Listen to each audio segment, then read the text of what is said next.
Hello and welcome to Pod and Long. I'm your host, Ryan. It's great to have you with us. Welcome my co-hosts, Drew and Megastar Mark. What's up? How's everyone doing? We're back. Season 2, sort of. We did Season 2. But we're back. We're back, baby. We're fancy. Look, we upgraded. Look at how fancy we are. Upgraded our platform, upgraded our co-host. Oh, I'm sorry. Oh, shit. He's going to hear. Oh, no. Is he here? He's somewhere. We love you, Greg. We love you, Greg. Welcome back. Season 2, 2023 NFL season. I'm very excited.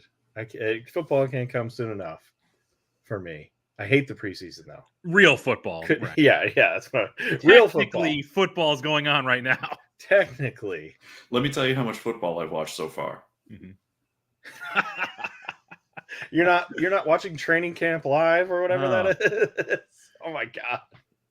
You didn't keep tabs on Strevler time and see how he did? I think he got released, actually. Oh, no. Pretty sure I heard he got released after that. Oh, no. Well, once it turned out that Zach Wilson had a pulse, that was kind of the end of his utility.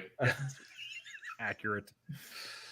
We have a lot to talk about on this episode. We are going to put we do categories on this show. If you've never heard it before, we do the categories during the season of the different games. We're going to put each team in a category. Super Bowl contender all the way down to diddly poo of what we think their season is going to be. And we've got some topics to touch on. We're also going to do some of our segments. We've got Sad Boy Boat, potentially.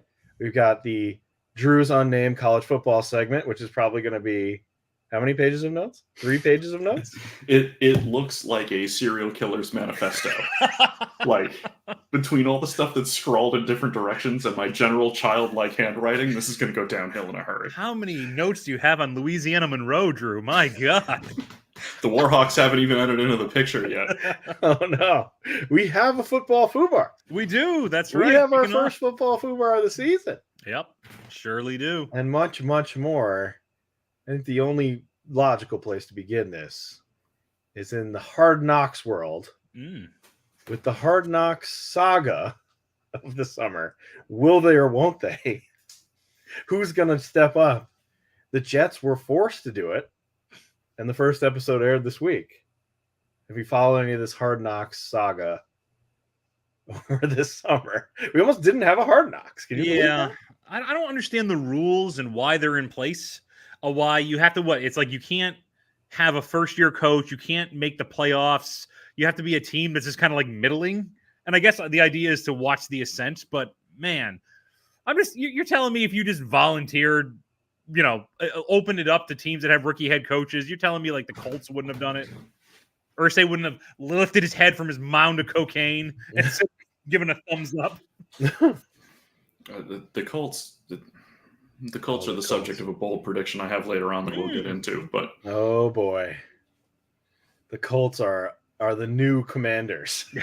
No, I didn't watch the first episode. Did you guys? What is that? I can't let you off the hook for that. What does that mean exactly? What it means is Dan Snyder's gone, so who's going to get all of the... Who are we making fun of the most? Gotcha. Jim Irsay and the Colts. They're the new Commanders. Jur is still around. I mean, he can never disqualify Jerry. He's somewhat competent. I mean, he says weird things, but his team is somewhat competent. I mean, they win 10 games a year at this point. So I got to throw this out here. The more Jerry ages, the more he reminds me of Vince McMahon. Yeah, well, yes. Okay. Like it's this descent into madness type of thing. He's weird. Yeah. Right. But is he flying a whale around in a cargo plane weird yet? Yeah. That's Jim Irsay. That's where he's at. He won't pay Jonathan Taylor $12 million, but he'll fly a whale around for $20 million. I thought you said I thought you were alluding to Vince did that, and I was like, no. I haven't watched Raw in about 5 years, but that would be a hell of a Monday Night Raw. Just drop a whale in a steel cage tonight. The problem with Vince is that it's perfectly believable that he would have done that. Yes. Right. That's right. Right. I was totally on board with you, Ryan. Oh God. All right. Hard Knocks. Hard Knocks, the Jets. Why do people not want to be on Hard Knocks? I don't understand that. Why? Like it's intrusive, right? What are they seeing? Sure. Just the distraction of it being there. This is the problem with the Jets on Hard Knocks and I say this as somebody who grew up in a Jets house, so like apologies to my dad and my brother. The only reason Hard Knocks is there is because of Aaron Rodgers. There's literally no one else on the Jets who is interesting. Yeah. At least not from a TV standpoint. Like, from a fantasy perspective, and I keeping Garrett Wilson as one of my keepers. Yeah. Because now he's got a real quarterback. But, like, there's nobody on the Jets that is of any interest to anyone other than the guy under center. What about the other guy under center? What about Zach Wilson? Because I found him to be the most interesting person to follow in the first episode, like, and his goofy backstory. So tell me about that, because I didn't watch the episode. What was interesting about? I Just can't imagine watching him have about to like just have to sit in it and be like, I got benched, like I'm still here, like just his demeanor and all that, and like him trying to impress Aaron Rodgers on the sideline. You see that? I threw a no look pass too. That's kind of fun. Like, just that part of it. I can't wait. Whether it happens on Hard Knocks or happens at some other point in the season, I can't wait for the inevitable flux point where like Rodgers has like 1.5 bad games in a row, and because Wilson looked good in the preseason, now New York fans clamor for him because he's going to look great because he has no pressure and everybody loves the backup quarterback. Like Zach Wilson equals Mike White, part 2. Oh man, this ride is not over yet.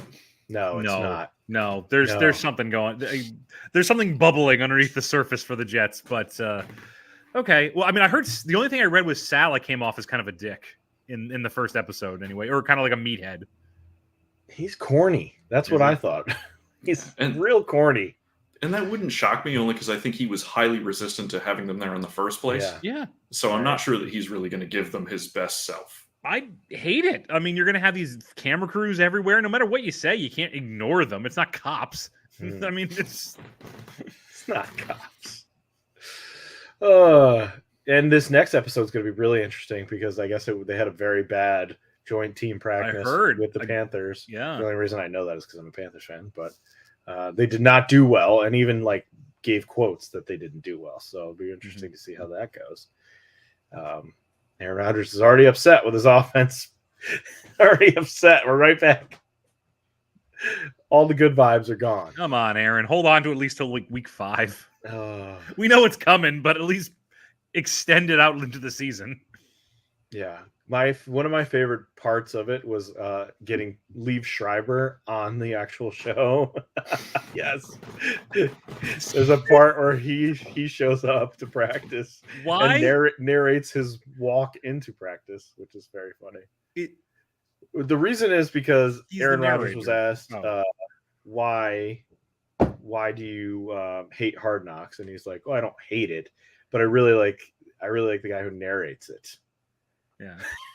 So, I'm going to take us on a tangent for a second. Yeah, Liev Schreiber is great, has been in a bunch of great movies, and I know I've seen him in a bunch of great movies. But for some reason, he's always stuck in my head. Wasn't he Sabretooth in that awful Wolverine movie? That's my first thought. Was Sabretooth. For all the great things he's done in his career, that's the first thing that always locks into my head. Now, the Goon is second for me, and which is like he's excellent in that. He's real good. He's got that great Canadian over it accent too, which I don't know how to describe it. It's just like that mid-age Canadian accent. That movie is very underrated. It's like excellent. It's great. It's a great movie. Sequel, I heard not so good, but the first one was wonderful. Sabretooth. That's when I first heard Liev Schreiber. That's what I thought it was. Making sure I'm not losing my mind. Right. Sabretooth in that shit Wolverine movie. I wonder what Will I Am thinks about Aaron Rodgers. Oh God. What a mess. All right, that's Hard Knocks. The other big story of the summer, before we get into all of our predictions, is running backs be mad. And they're not getting paid. They're all holding out. Even people like J.K. Dobbins, a guy who has done pretty much nothing. Nothing. Yeah. Absolutely nothing is mad. Game changes, man. Like, I don't know what else to say. Like, I mean, it's just a different. You have platoon running back staffs now. I mean, most teams don't have a true starter. Sorry, it's the way the NFL is. Did you know the fullback is a dying position? I've heard. I also heard Jermaine Crowell is a speedy receiver. That is a deep cut between me and Drew there. Jermaine Crowell.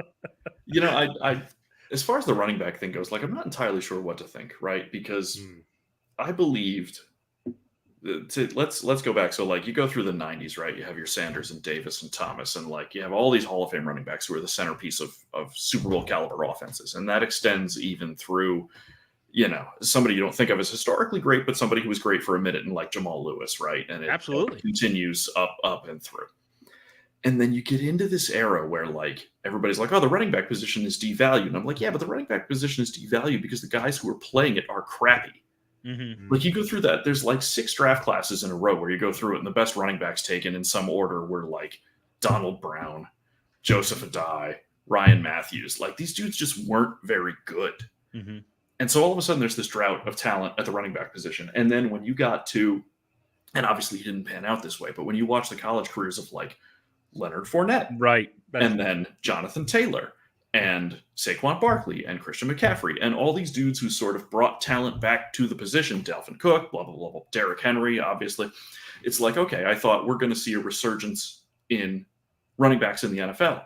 And it's like, we have, especially because I feel, and this is my uneducated opinion, I feel like defenses are getting smaller and slimmer to try and stop the explosion of slot wide receivers. Right. And so now all of a sudden, if you're Derrick Henry, you don't face anybody who weighs the same as you once you get past the defensive line.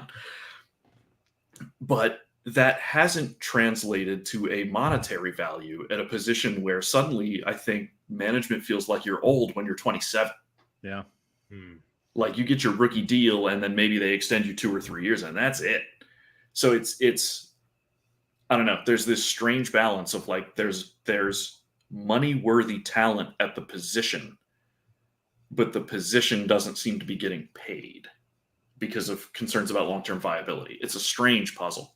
There was a GM, and I can't remember his name now, but I remember I read it over the offseason, who said because people were talking about don't take a running back in round 1. And he said, no, I would take a running back in round 1 because you get 4 years, then an option for a 5th, and then draft another running back in round 1. Yep. Because at that point, that player is probably 26, 27, and you probably already put him through the ringer. Time to move on to another one. I forgot who it was, but he said like that's more of an economical idea than paying that running back after that first contract, which seems harsh. Obviously, I mean, it is very harsh. brutal, but it seems to be a prevalent thought in the NFL nowadays in terms of managing the salary cap. Quarterbacks are getting paid outrageous amounts of money, and most of them deserve it. But it's when you're eating up that much salary cap, you're going to try to save any way you can. And it seems like running backs got the short end of the stick here. And like Joe Mixon has become the perfect example of this, right? Like Joe Mixon restructured his contract to take a pay cut to stay in Cincinnati. And yes, I'm sure publicly everybody's saying he, took less money so that we could bring in more free agents or pay more rookies or whatever, because we have this narrow window in which we're going to try and win the Super Bowl. But also like, he's got to know if he sticks around at that contract, there's a chance he doesn't see the end of it. Yeah. Right. Like if that gets into year 5, 6, whatever, like they're just going to cut him. Mm-hmm. They're going to cut bait with him as stable as he's been for them. They would cut bait with him rather than pay him. Yeah. Yeah. It's not, I mean, it does suck because like when I was growing up, and we're all the same age here, like Drew Touchdown, these running backs were like these faces of the NFL. Even going into like even past like Edgerrin James and Sean Alexander and all these guys, it looked like it was never, they always had a good somebody else behind it, and it just stopped. And I think to Drew's credit though, when Leonard Fournette came out, I remember in my mind, he was the next guy to be a megastar in the NFL. Is he good? Yes. Is he a megastar? Absolutely not. It never really came close to it. So, and some of that I think was utilage, but I kind of get where like the GMs are coming from here. You don't want to invest big money on players who are getting hurt early, not hurt, but like wearing down early. Yeah. Yeah. How did Barry go as long as even Barry left early, well, but and that's the other thing, right? Like these dudes, the guys we're talking about, they all handled 350 touches a year. Mm-hmm.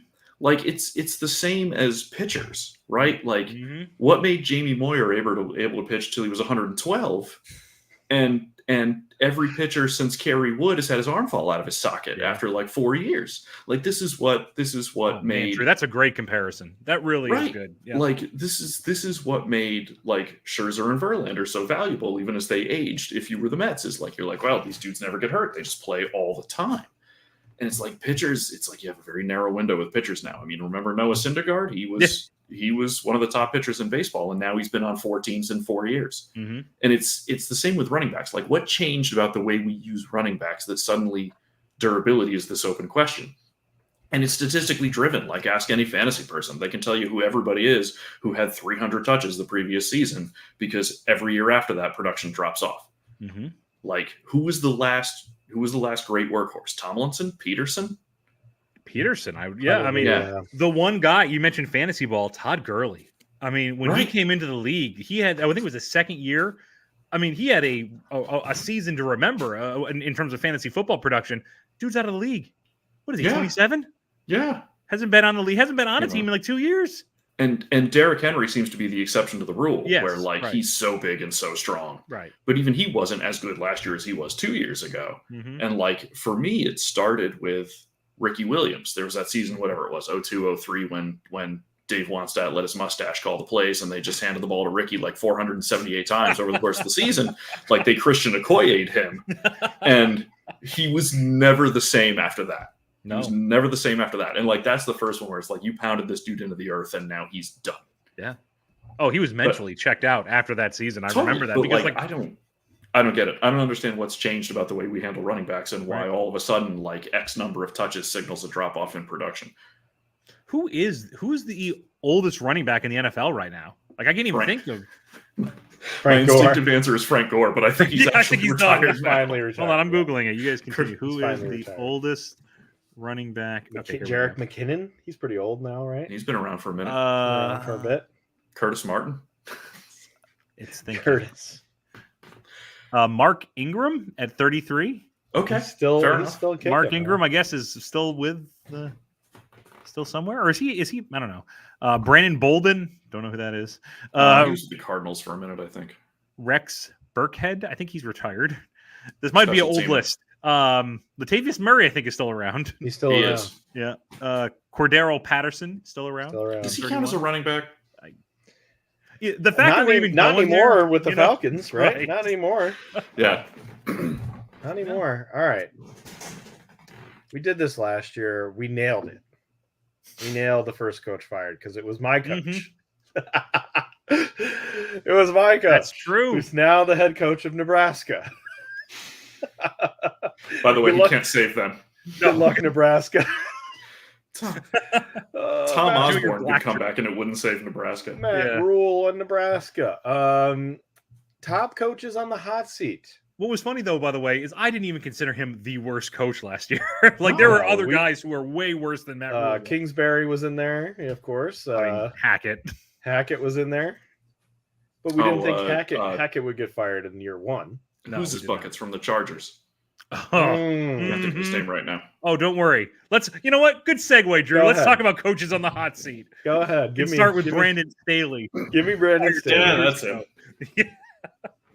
Give me Brandon Staley. I'm sorry. I last year on this podcast, I got so frustrated by some of his game calls. He's actively trying to make his team lose, and Justin Herbert is dragging the corpse of the Chargers past the finish line for the last 2 years, in spite of his head coach. I don't see anything that's going to change there. Sorry, Charger fans. They don't have a lot. Certainly not in LA, but they have a new offensive coordinator, though. Does that matter? Does that make a difference? I'm looking it up. It was the Cowboys guy. Guy. Oh God, what's his name? Moore?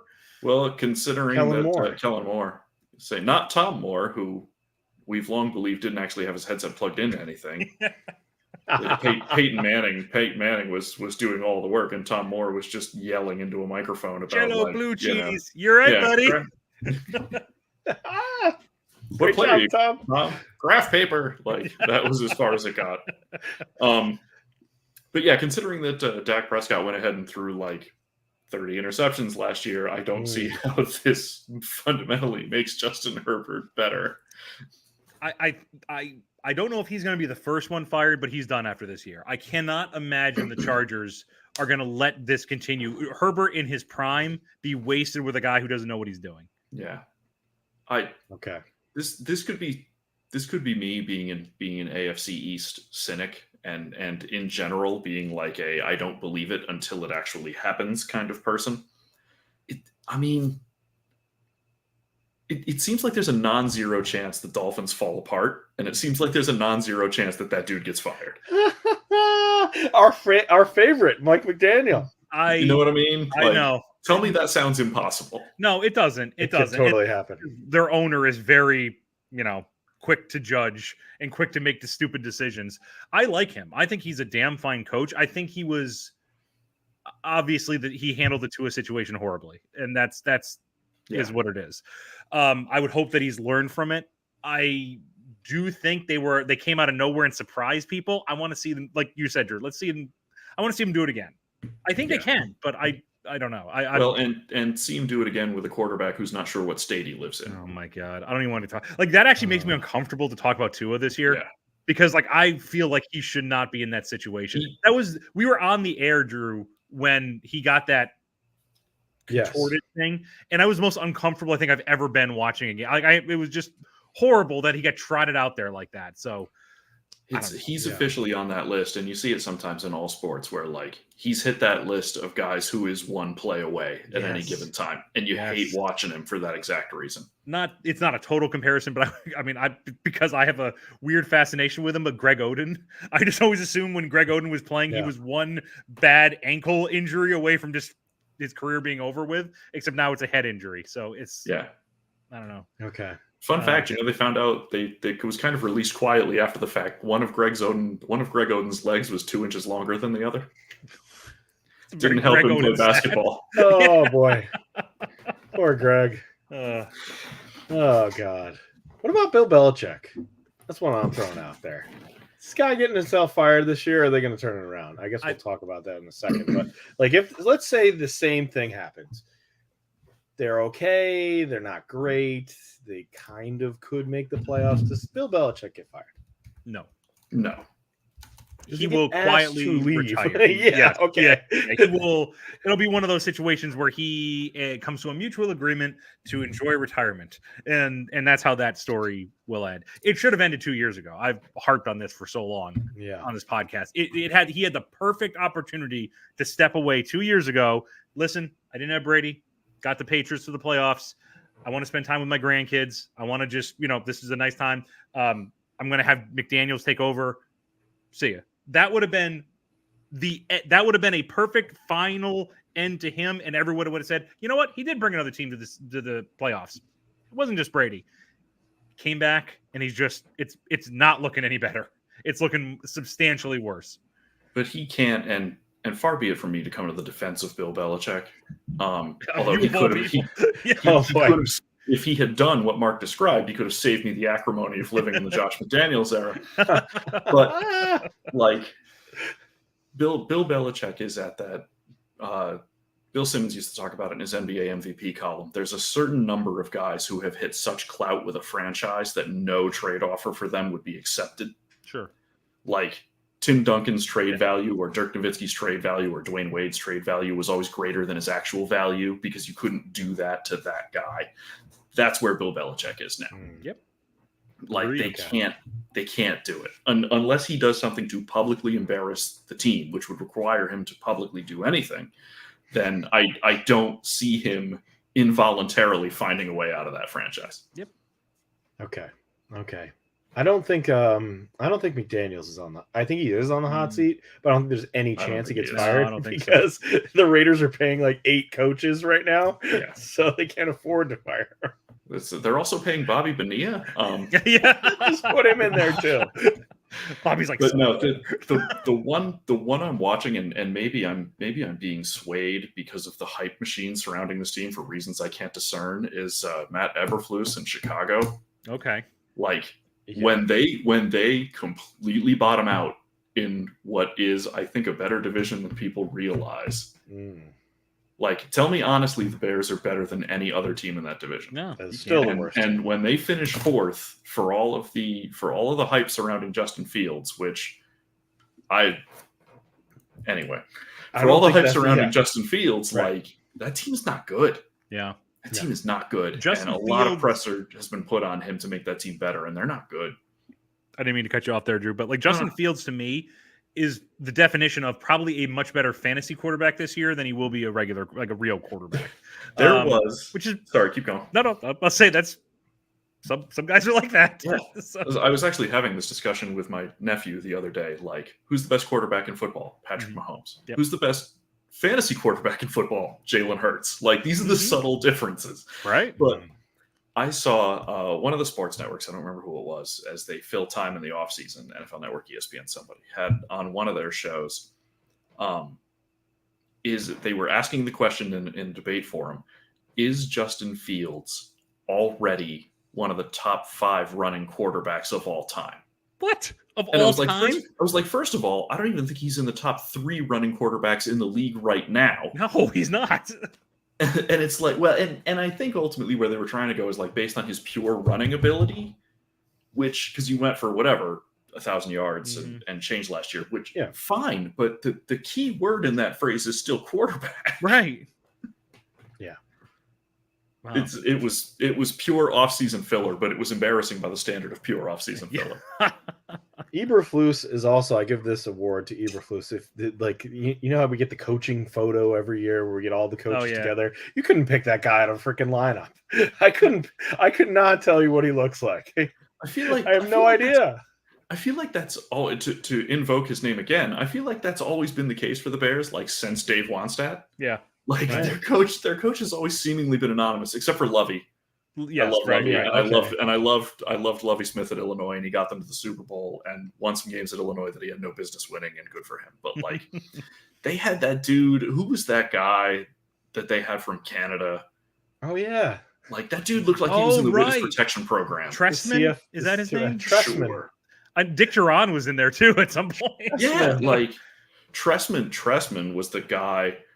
Where, I mean, a pure Bears move, which is a shame for a proud franchise. They were the ones who were like, you know what, Josh McCown had 4 good games. Let's pay him Jalen Brown money. Yeah, and that didn't go well. Jalen Brown money is my new yardstick for exaggerated contracts, and not because Jalen doesn't deserve it, just because like Patrick Mahomes is worth more to his sport than Jalen Brown is to his, but Brown makes more than Mahomes does. That's crazy. Wow. I got a guess for the first coach fired. I'm going to put it on record right now. Give me it. I think we've already mentioned him, Mike McCarthy. I'm going to say gets fired early. I think like weeks 5 or 6, he's gone. Wow, that is a bold prediction. I feel like the Giants, they don't have a particularly hard schedule, which I think is going to make this worse. Like I feel like they're going to lose like the Cardinals, and Jura's just going to lose it, and he's gonna shit can him. And I mean, honestly, Mike McCarthy is not going to be the coach of the Cowboys next year either way. I don't see this team retaining him. Even if they make the playoffs, he's probably going to lose again in the wild card. Sorry, Cowboy fans. And then they can go get somebody else who maybe who can maybe push them a little bit further. I think he's gone. I think he's gone early. What about, I'm going to throw a name out there too. Kevin Stefanski, Browns coach. Could you see that story coming down the line? What a forgotten coach. Yes. You know, remember when he was good. I thought he did a good job. He did, and then the shadow of Deshaun passed over that franchise, and he's complete. All of his innovation has been completely forgotten. Yeah, I think he's a very good candidate to get fired because let's say it doesn't work for the first 4 games, they're paying this guy guaranteed money, and he looks bad. Who's going to be the first guy to fall on the sword? It's going to be Stefanski. Yeah. It's not going to be Deshaun. They can't get rid of him. Nope. Ask 23 women, the same thing. So. I happen to be looking at the document where I keep track of the Orton line over the years. Yeah. And in the last 2 Orton lines, the person immediately above Deshaun Watson, we have specifically nicknamed like this person is here because they are not a sex criminal. Yeah, Like, that's a Cousins, tiebreaker not now. a Right. sex criminal. absolutely is. If I have to decide between Kirk Cousins, walking Cole's cash, somebody described him as, which is wonderful, and Deshaun Watson. Sorry, Kirk. Oh boy! All right, I love me some Kirk. Kirk is great. I love how this offseason he's like, you know what? I will actually take a pay cut, and you just add another year to my contract, and you're like, Nope. "Mm." Even like a week ago, the owner of the Vikings I was like, "Yeah, we got to figure it out next It's year." Like, even it's the so the funny. owner. It's so funny. There's like I've never seen a team have such little confidence in a player. Does this guy deserve all I know. this? Does he? Like, he's not this bad, Right. is he? I love it. He's goofy and weird, but like, Mhm. okay, well, whatever. All right, we're gonna do our categories now. Let me get this pulled up here. Oh, Let me share the screen so we can do this. Here it is. oh, thank God it wasn't We've a got. nude. I could do that if you want. Let me make this a little bigger so you can see it. Spice it up. Well, hold on. Who's the nude? Like, this makes a difference in whether we go with the nude or not. Who's it of? Ryan has a wide selection of nudes that he's collected Excellent. over the years. I keep collecting them. Yes. Right. All right. We've got all the teams here. We've got the Do you wanna categories. How do you want to start this? How do you We wanna do can this? start. We just gotta we go in can just order go of in the order. teams, right? Oh, okay. Yeah, Good, just go in okay. order what we got. We got the categories are, if you're not watching, which you should be on YouTube, Pod and Long. We're also on Twitch. I think. I hope it's working. Pod and Long on Twitch. We'll find out soon. We're gonna find out after. Put down Herman Lee's live stream from the Dragon Force concert and switch over to Pod and Long. Mm-hmm. Yes, or you can just find it later. Super Bowl contenders, playoffs, future bright, but not quite yet. Sad Boys, we had to put that in there, and then Diddly Poo. So the difference between Sad Boys and Diddly Poo is probably going to be the Cardinals. Is my guess. Our first team, the Arizona Cardinals. Is there anything even to say about this team? Kyler Murray's out for an extended period of time. They fired Kingsbury. They hired, who did they hire? Gannon? Is that who it is? They Sure. hired Gannon from the Eagles, who's not even that prestigious, and they screwed up and tampered so to give up draft picks. Like every single thing that they've done in the last 12 months has been terrible. I can't think of it. They traded Hopkins away, or they cut him, right? Mhm. They cut They cut him. Hopkins. Yeah, they couldn't even get anything for him. Like they couldn't even trade DeAndre Hopkins. Come on. Where do the Cardinals rank? On They're our on the list. bottom, boss. Yeah, diddly poo. They're a diddly poo team. They are very clearly, if you watch them in the draft, they are very clearly aiming for next year. They accrued Yes. some picks.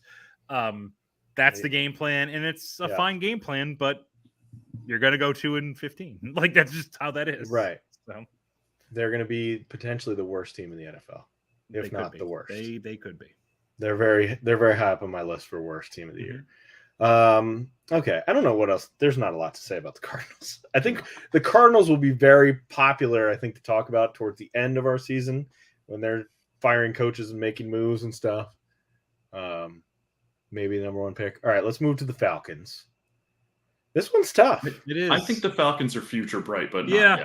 not yet. that was my first gut You instinct. want to put them in the Future middle? bright. Okay. Yeah, Future just bright, like but they not have yet. Drake London, they have Kyle Pitts. It really comes down to, can Ritter play at all? Right. Which is Can the Ritter complete play? total unknown sitting here today. Even if he can't, this category, future bright, even if he can't, you get your top five, you land one of the good quarterbacks, Yeah. and look at all the talents around him. So I mean, And oh, by the way, they got Bijan Robinson. yeah, right. So, like, Yes, this true, is- right. This team is loaded. It's just, do they have a quarterback? They also paid a lot of money for the defense. Like they brought in a lot of defenders Yeah. and paid a lot of money out for. Yeah. I'm not sure why. They really believe in Desmond Ritter this much. I mean, this definitely strikes me as a team though that is a year away. They're not. I can't. And see I think them they making know the that. playoffs. Yeah, right. But the foundation's there. Okay. This is a team, it pains me to say, but Bijan Robinson is probably the guy I want to watch the most on Red Zone. Like, I wish there was just a camera on him at all times. But he's on one of my least favorite teams. So it really sucks. Can he play anywhere else, please? Well, that's why when he plays the Saints, you can root for him because you want the Saints to lose, I guess. I mean, I guess. I know. Okay, moving on to the Baltimore Ravens. Lamar is back. The saga of Lamar ended. He's back. Odell Beckham Jr. is there. They had a nice draft. Mhm. There's some offensive weapons around this guy finally. Where are they going to land? I mean, it all depends on the health of Lamar. So if he gets injured, they won't be in. They won't be in there. But I'm assuming it all health here. Here's this is the rub with the Ravens. Is like every year is supposed to be their year, and every year something happens. Yeah. Mhm. But the problem is for them, there's no middle ground for them. They're either playoffs or they're sad boys because their future isn't necessarily loaded. Right. Yeah. You know what I mean? Like the guys they've got are the guys they're going to roll with. I tentatively have them as a playoff team, but I don't feel great about it. And I say that only because I think they're not a sad boys team until something happens to them. Yep. If we're assuming full health playoffs, I could even see them win that division. I guess we'll talk about that at a later date because of Joe Burrow's what I think might be a more substantial injury than I think the Bengals are letting on. They could have that division wrapped up if Burrow is hurt more than they're leading on. So playoffs. I feel pretty good about playoffs. We're putting them in the playoffs. Okay, I feel good about that. I was going to put them in the playoffs as well. Okay, Mark. Is there a tier higher than Super Bowl? Can we get them God level? Grey Cup, Super Bowl, Arena League, whatever the XFL big game at the end. Can we get them higher than that? Because I feel like it's you're limiting them. I feel like you're limiting them. Even by just Super Bowl contender. Are they a Super Bowl contender? Yes, they are. Yeah. They absolutely. Okay. Yes. All right. They have the only position they gotten worse at, and I know this is Homer speak, but I'm trying my best to be objective. I think the only position they're worse at this year than they were last year is middle linebacker. They really didn't replace Tremaine Edmonds aside from some in-house candidates, but every other position they got stronger in. And I feel like they went 13-3 last year with all that shit going on. True. Across the board. So Super Bowl. Super Bowl contenders, the Buffalo Bills. You worried about the Stephon Diggs crap, or are you just moving on from that? Nope. He's fine. Him and Allen were just... He wanted some say in the offense. And fucking Ken Dorsey, who I don't like... You don't say. Had to be basically coerced into allowing his best player to be on the field more. And that pisses me off that even was a conversation. Yeah, but that is weird. In training camp, they're using him in a lot of different spots that he normally wasn't in. So clearly he won that conversation because, of course, you trust Stephon Diggs over, Ken Dorsey, the one-eyed king, whatever the hell he was. So... No, not worried at all. And I also think that Gabe Davis will have a very big season because it's his contract year. So Okay. I like who's the other tight end you drafted from Utah? I like that guy. Dalton Kincaid. He is going to be a star. I really like that guy. He can ball. Dude is awesome. That's a 16 receptions against USC. Okay. And this is like a resurgent USC this year. This isn't like bad USC. Oh, okay. All right. Now on to my team. The ballad of the 2023 Carolina Panthers. You can't have two ballads in a row. The first entry. I can do whatever I want. This is my show. Don't worry. When we get the Raiders, it'll be a funeral dirge. So we'll go away from ballads. The ballad. It's a roller coaster of emotions with me. I feel good right now. I don't think we're a playoff team right now. I mean, the division stinks. So it's possible. We almost, with our piece of shit team and I almost said Drew Lock. Sam Bradford. Don't say his name two more times. Real resurrect. I can't even get the quarterback name right. Anyway, we got Bryce Young now. Yep. He's very small, but everybody else looks pretty good. I still worry about Miles Sanders being your top running back, and I still worry about those receivers not being that great and a little old, like Adam Thielen's pretty old, but okay. I'm going future bright, but not yet. But what do you guys think? Are we more of a sad boy? No. That's exactly where I put him. This is a team with a direction, even if they have a bad season. I like what Frank is doing. I like so far. And they brought in some defensive veterans. Deion Jones, I believe they brought in, who's always killed us. So, okay, I'm going future bright, but not yet. I love Bryce Young. I said it during the draft once. He's one of my favorite players to watch in college football last year. I think he's going to be a very good pro. I don't care that he's tiny. Okay. I love him. I do too. More of like as a father to a son. Aw. Chicago Bears. Matt Eberflus. You can't. I don't know what he looks like. Couldn't tell you. Right. They did pick up.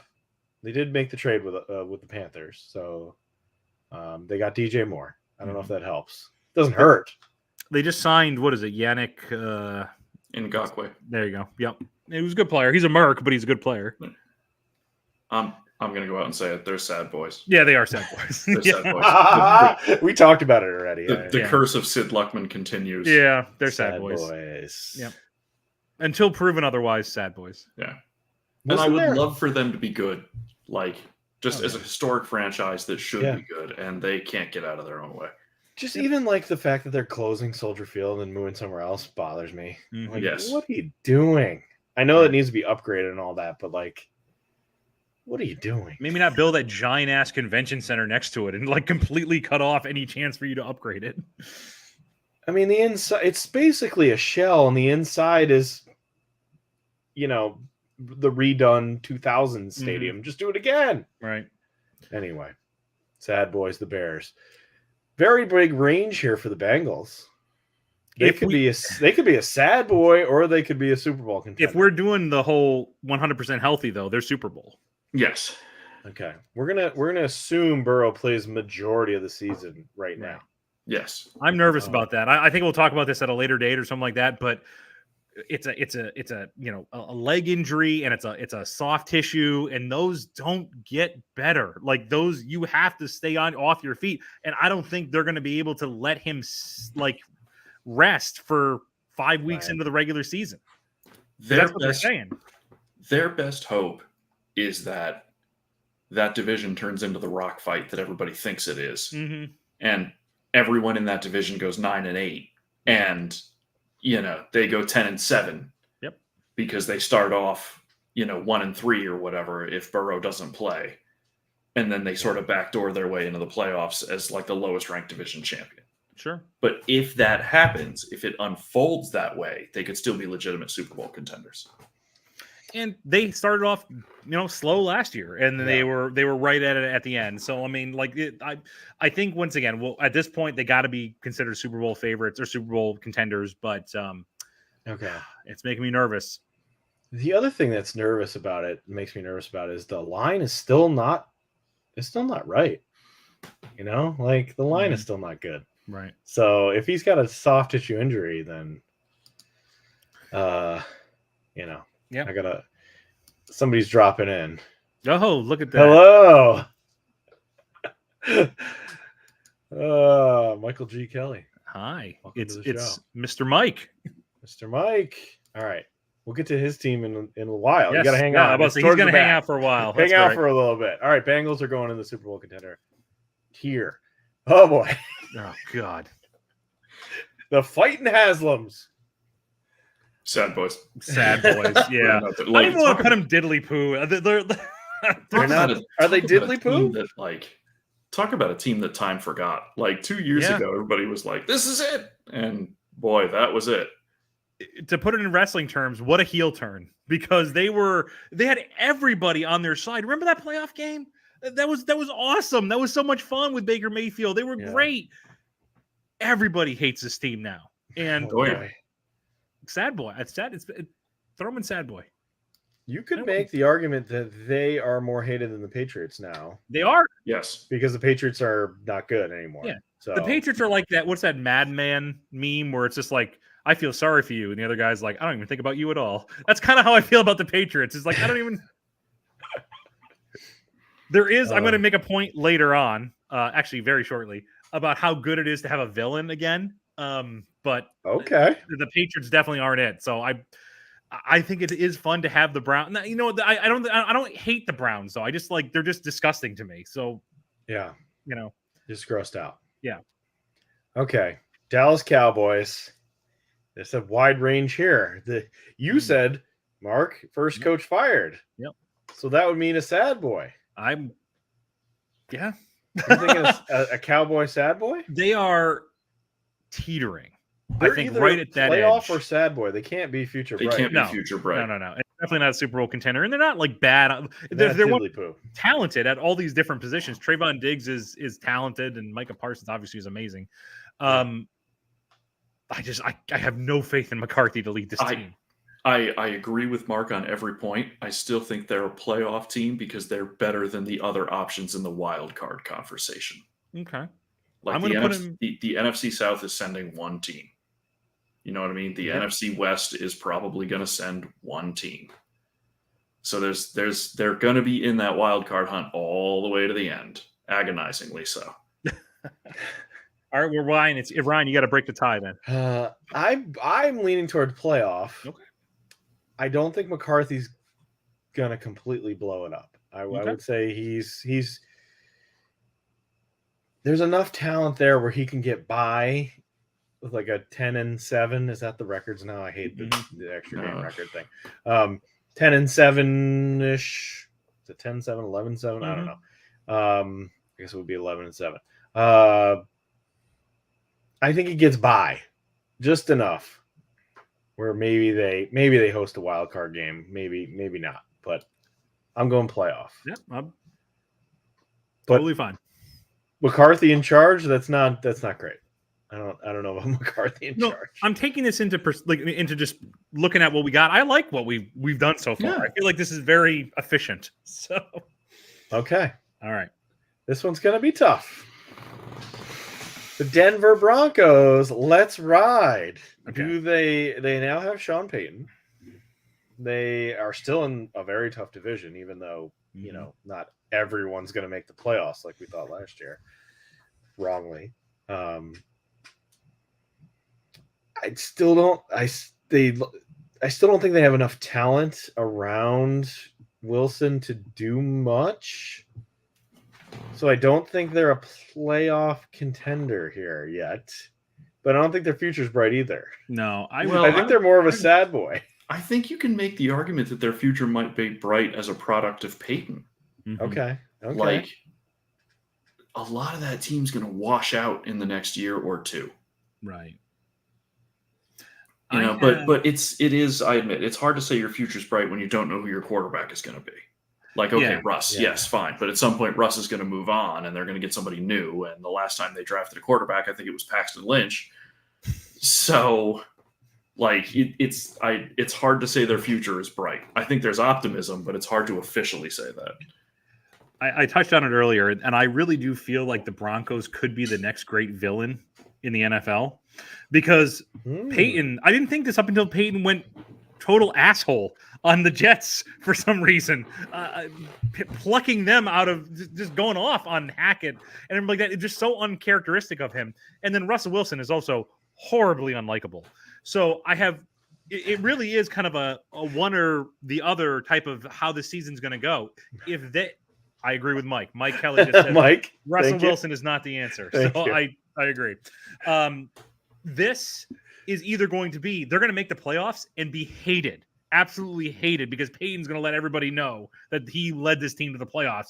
And it'll be kind of fun to hate that. Or they bottom out. How much fun was it watching Russell Wilson fail last year? That was hysterically funny. So either way, I'm going to be very entertained by the Broncos. That being said, sad boy. Yeah, I'm not going to fight against sad boy.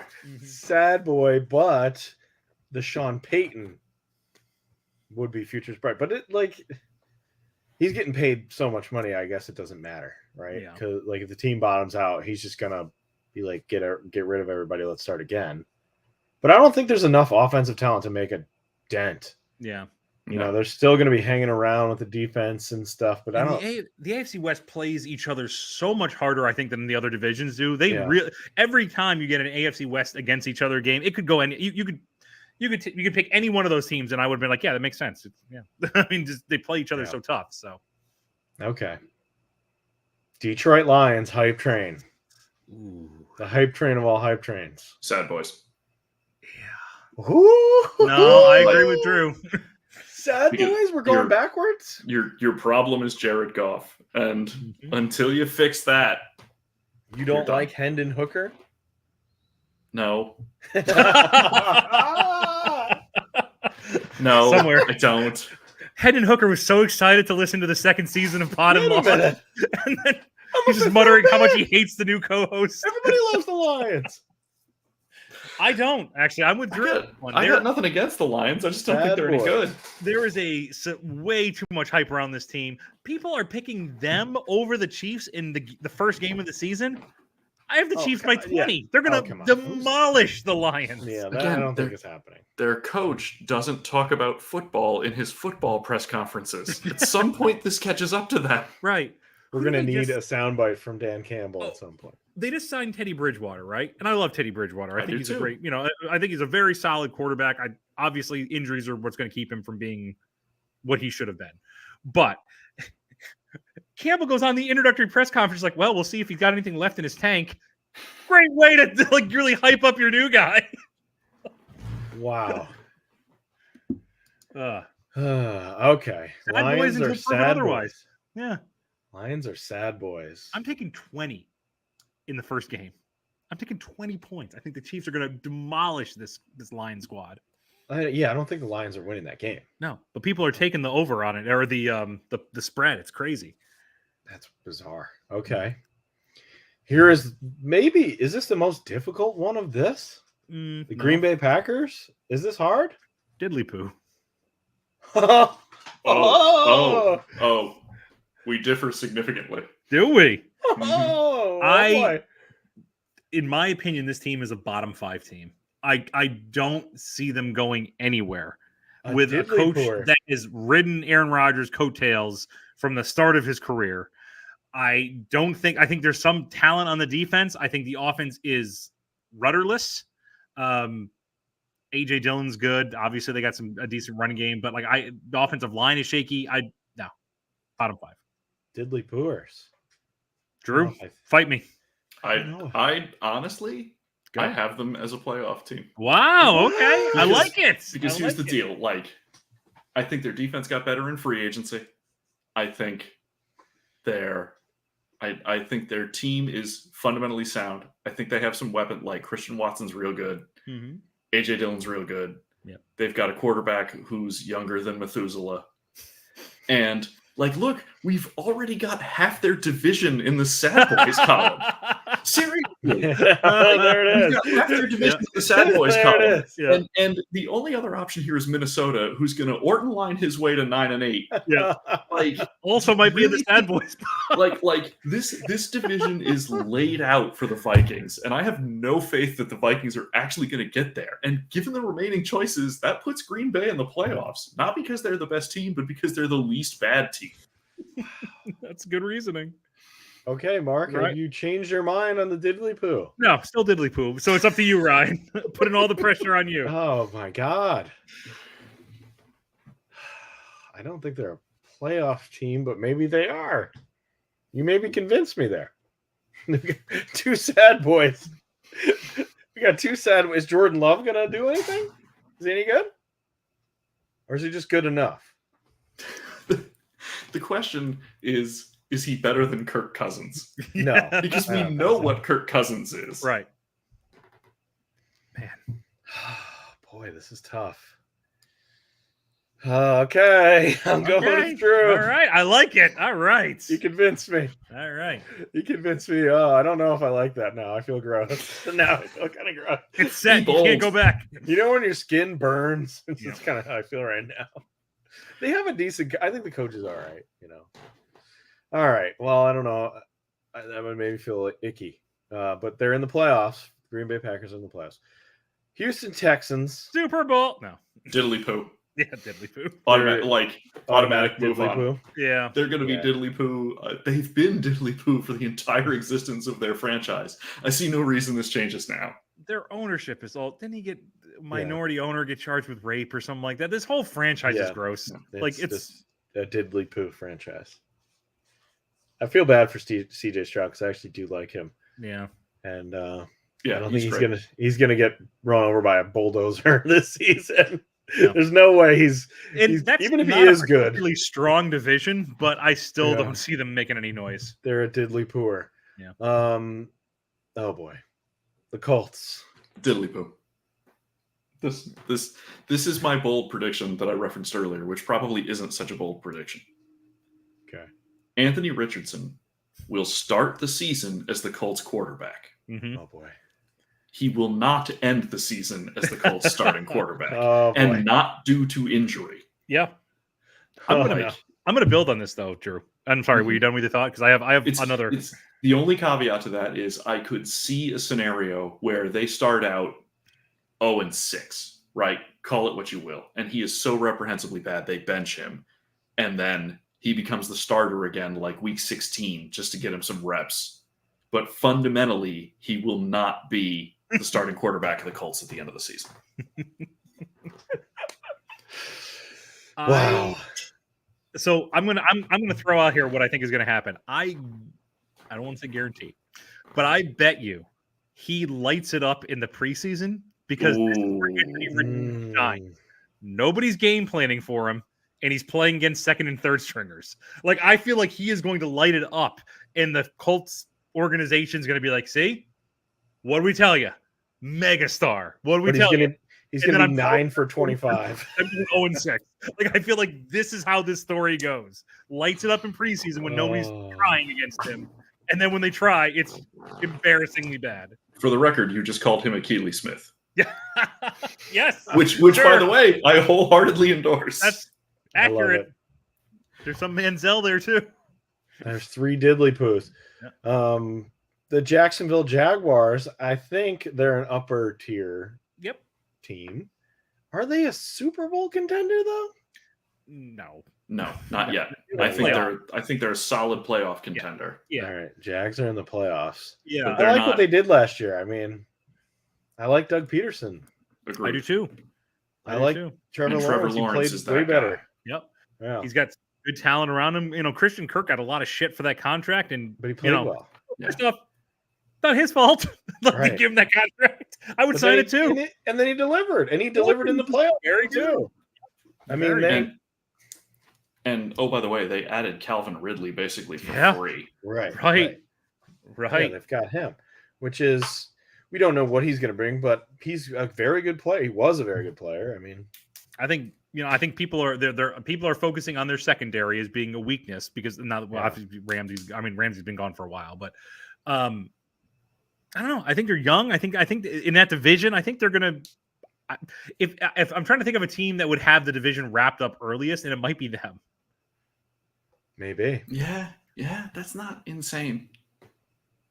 We got 2 of their division rivals in the diddly poos. Right. Not even in the sad boys. They're in the diddly poos. Right. All right, Kansas City is definitely going in the Super Bowl contenders. There's nothing to talk about. No debate there. Yeah, we don't. They are amazing. That. Oh God, Chargers. The Chargers are the poster child for future bright, but not yet. Right. That's been the case for them since 2002. Is there any way you can make another tier and just have it between the Chargers? The Chargers, just a extra tier. I never feel like they haven't gone to that future as bright state. Like I think really the analogy of Justin Herbert dragging the Chargers corpse over the finish line every year is pretty accurate. He in himself is very good, but I guess you got to put him there because Herbert. Yeah, Herbert had a down season last year. I mean, that was probably the coach's fault, but yeah, actively sabotaging his own quarterback. Yeah, they could be a wild card team, maybe. Yeah, I feel they got a shot. Like right there is fine. Okay, but you could tell me they snuck in at like the 6th seed, and I'd be like, yeah, that makes sense. And you could say they missed out completely, and be like, yeah, that makes sense. So yeah. And they're getting hurt.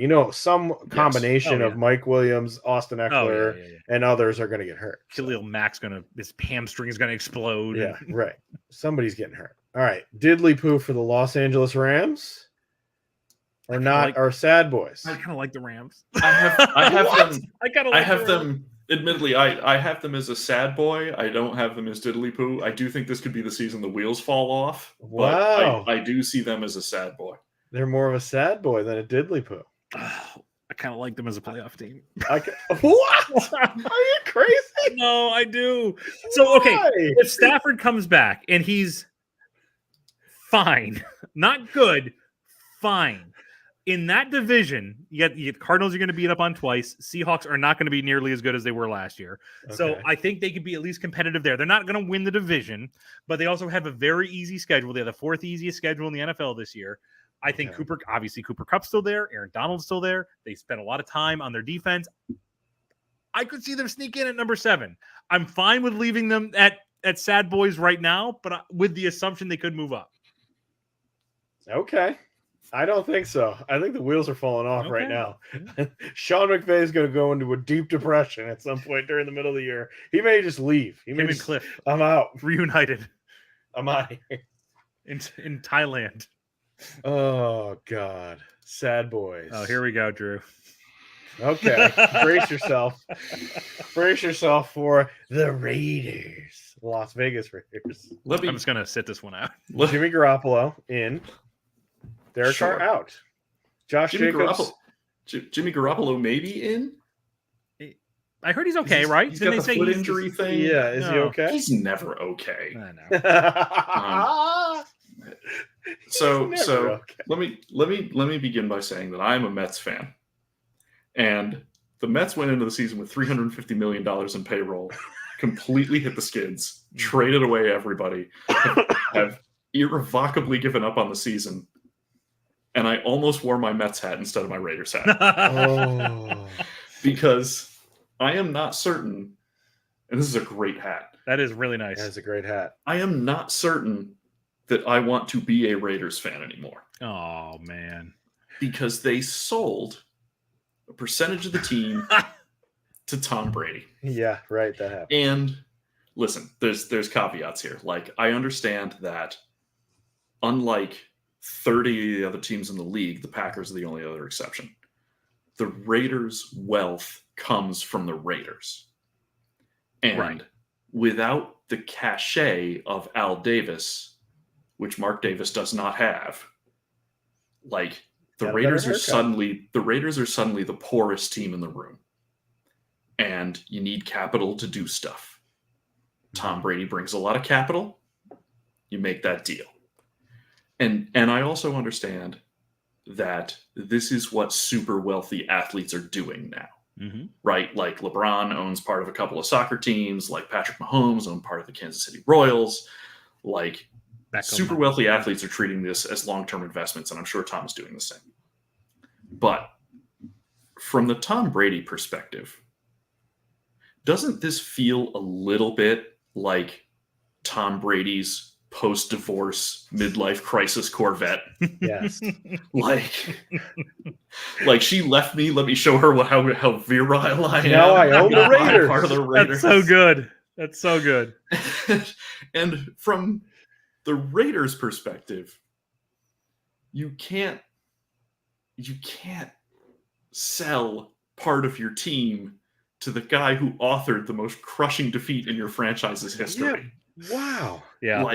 And I mean, people would say the Immaculate Reception, but the Raiders were still good after the Immaculate Reception. Right.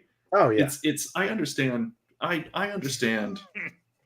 Michael, that's a lie. I understand that the Raiders went to the Super Bowl the following year after the Tuck rule, but that felt like the zombie Raiders team. Zombie Raiders. It's been all downhill since. And I said this to Mark a month or two ago. Are the Sabres selling shares to Brett Hull? Yeah, right.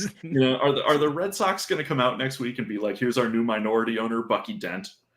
Yeah. This is not happening. I don't even know what to do. And especially because you got rid of Derek Carr and you opted in on Jimmy Garoppolo, who's the 65 cents on the dollar version of the guy you had. He's handsomer. Yes. Very, very sexy. Hey, yeah, Greg was very much in favor of Jimmy G. So. But Jimmy G is going to start 3 games and get hurt, and Brian Hoyer is going to start 14 games, and there's going to be this immediate media rush of Tom Brady should just come back and play for the Raiders like Mario Lemieux for the Penguins.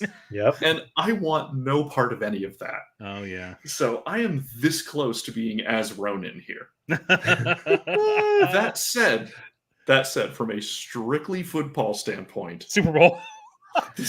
this is not a diddly poo team. This is a sad boy team. Yeah, Okay, They all are, right. they are absolutely. solidly a sad boy team.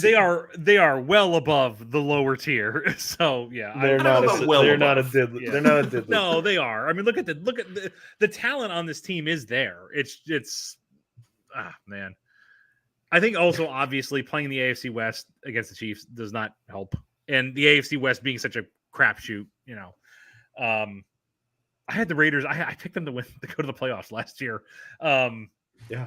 I was very on board with them, but yeah, We haven't I even hear gotten you. into the Josh Jacobs thing where like Yeah. he was amazing last year and the coach didn't want to play him. No, this is the one thing I'm actually okay with them not paying Josh Jacobs, because he's been above average at best until suddenly his contract year he Yep. blows up. Make that man do it twice. I'm okay Absolutely. with that. Totally agree with that one. Yep. Like Saquon Barkley, I think is, in his contract, situation has shown multiple times he can do it. It's just injuries kind of catch up to him. Yes. So I understand why the Giants Yes. in that perspective are reluctant. If I'm the Raiders, I think they're doing the smart thing. Show me again. Yeah. You were pretty lazy, for most of your career up until your contract year. Let's see it again. Okay. Moving on to the Dolphins. Playoffs. Sad boys. Wow. Oh, because listen, like I said, their quarterback is one play away all the time. But now they have Mike fucking White.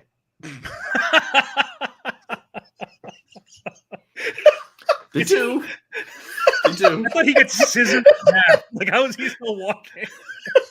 Both of their quarterbacks seem to be hurt a lot. Oh god. All right. They're a sad boy. I don't know about that. I don't know if I'm feel going to sad say boy. playoffs. I still like their coach. I really do. I think I he's like I mean, McDaniel. he was a and little over his I- head in his first year. Yeah. But Tua gets hurt. Their once again, coach- we're going off of everybody's healthy, Drew. I know, but their coach strikes me as the kind of guy who normally has tape in the middle of his glasses and snorts when he laughs. Like, Yeah. which is fine. It's just Yeah. hard to take that seriously as a football mind. Mhm. I think I last year you guys made fun of me when I said, "Is this guy a leader of men?" You're like, "What?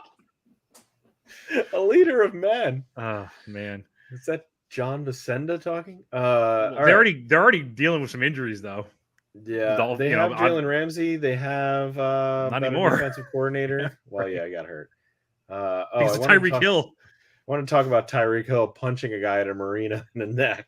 Well, yeah, Forgot to put that one in there. He just added again. Good old Tyreek. he's got to hit his bingo card. He had a 3-year-old that he beat up. He beat up a pregnant girl, beat up an elderly man, and then beat up another teammate. So he's doing great. Punching that card and humans in the neck. Yeah. The Minnesota Vikings. Last year was a weird year. And actually, I've been watching the quarterback documentary, and they're the most interesting team on there to me. Yeah. Like everything with the Vikings is interesting because they had a 30-something point comeback, and then they just fumbled and farted away a playoff game against the Giants. All saw that coming. Though. Yes. Every single football fan saw that coming. This team lucked 3 into for 3. I think we picked the upset. Right. So many wins last year. They're not going to be able to do it again. But They just won't. They're not. What did they finish last year? What was the record? It was outrageous. It was. Hold on, I'm looking up. they have 13 wins or 12 wins or Yeah, something like that. that's insane. Well, they got 2 people in the sad boy boat. The Vikings are a playoff team. Well, they probably the Vik- are, but I'm not. I'm just saying they're not gonna go 13-4. That's for sure. No, But but definitely not a Super Bowl contender. This No. is where, because I'm that nerd, like when people start doing predictions, I start trying to make sure the math adds up. Mm. You got to Smart. come up with 7 NFC playoff teams. Like what out of the remaining teams down there, we Oh, already have 2 in. Well, for the here's the playoffs. thing. Out We of the can- remaining teams down there, are there 5 more that are better than Minnesota? Here's the thing. Definitively. We can revise this list after we're done. I think we No, can look at refuse. This is it. it and say, okay, Chargers got to get in. All right, Saints. I think the Saints are in. I think the division winner of the South. I agree. I agree too. Just Almost by default, but yeah, exactly. By default. I do like Derek Carr there. I think it'll be okay. Kamara's out for 3 games. That's not terrible. You can survive that. Yep. let's see if Michael Thomas ever comes back. I don't think he will, but No. Yeah, they have some young receivers there who are kind of like last a year. lot So of it was good. I'm okay with that. And the division is weak, real weak. Okay. There's one. We got to get 4 more. Is that right? We got 3 one. more now. Yeah. 3 more. Okay. NFC teams. And by the way, the Giants aren't one of them. They're falling down. I agree back with to- Drew. they're No, falling back to earth. the Giants Yeah. are weirdly enough, because I think they've been here for 2 years. They are still future bright, but Yep. not yet. I think they're still Oh, building something. they're- I think their they're not a general sad manager and boy. their coach are on the right track, but I don't think they've got all the pieces yet. Agreed. Absolutely. Wow. 100% agree. I think there's obviously a lot of talent there. I think Daniel Jones regresses a little bit this year. I think Agreed. Saquon Barkley, I think they were lucky that he wasn't injured last year. They Dude gets rode injured a him lot, big time, yeah. right. And I think people see him coming now. There's a thing to be said about a team that comes out of nowhere, and then the following year they got to do it again. And teams know what you're bringing to the table now. So I think they'll be in it at the end, but I think they'll be close to it at the end. I don't think they get in. So unfortunately, Dayball might have a heart attack on the sideline. I was gonna say, what is Dayball doing? He's at bar now. He's sees at bar this. yelling He at watches this. He watches this podcast at bar. What is he doing? right. Well, yelling at Tina to get him another drink. 2 cigarette Tina is not happy. You're having a bad night. Right. Then he's gonna He pop might on be his skidoo. On his ski. No, sorry, Sea-Doo. It'd be funnier if it was a skidoo. Oh, this thing go! Tina! Tina! I need another course. Takes does he off drink? without her. What does he drink again? I forget. Oh At bar. shit! Yeah, what was his beer? What was- I forget what his beer was. yeah, Meisterbrow. I'm just going to throw it out there. the Keystone. I think it was a little higher class than Keystone. Oh God! All right. New York Jets, Playoffs. Super Bowl contender. I think playoffs. Pragmatically, the Jets are not a Super Bowl contender, but I think they're a Super Bowl contender because they have to be, or their season is an abject failure. Yeah. I mean, I would be fine with either playoffs or a Super Bowl contender. I think the talent is there on both sides. The only thing that's going to hold them back, and it's what everyone said, is that offensive line. That could be a problem, but Yeah. I mean, Mekhi Becton is Oof. something. Yeah. So, Also, Aaron Rodgers has this new. He's old. yeah, but I don't know. The talent around him is so good. And Breece Hall is going to be, he was amazing He'll be last year. back. He's going to be even better this year. You know, he's young enough where he can overcome that injury. The receiving talent is excellent. The defense is excellent. Secondary is great. You know what? I might bump them up to Super Bowl contenders now that I think I've talked myself into it. I think you Okay. have to. Yeah. I think you have to because of the way they've presented themselves. Yeah. Come on, NFC. Somebody show up in Super Bowl contenders. Well, the look, there we go. Eagles are going in there. Yeah, there we go. Eagles are going in there. There's not a lot to talk about there. They're still really Nope, good. They're very good. And they added some defense, which we may be like in the draft. All the Georgia players, which might not work out, but No. maybe. One of them did kill a guy. Yeah, right. We have that. Keep me on track here too. If we have too many playoff No, teams. we're doing good so far. We Okay, can't have any all more AFC teams, but I feel okay about that. Yeah, Okay. actually, yeah. Okay, good. Excellent. Your Pittsburgh Steelers. The Steelers are hard to evaluate They because really they're going to are. finish over 500 because of Mike Tomlin. But also, you can't really say their future's bright because what are they building around? Right. Like, is Pickett. Kenny Pickett their guy? Baby hands. You know what, though? They're sort of future bright just because they're young, Yeah. Yeah. I think they but belong in that future doesn't bright. equate to optimism necessarily. I don't know. I don't think they're quite a sad boy though. No, they're not a No. sad boy. They are No. they are dead center in the middle. They're the Orton line of the league. Yeah, they really are. I could see Yeah, them push. literally the Orton line. Like if we get to week 17 or 18, whatever the hell it is now, I could see them still being in it at that point. Maybe with like the Dolphins or the Bills or like, Yeah. one of those. I could see that. I could see that. So, yeah, I'm okay with that there. Okay. How many more NFC teams have to get in? Hold on. 1, 2, 3, 4, 5. 2 more. Oh no. That Uh-oh, means that uh-oh. Seattle has to be a playoff team, right? Can we change?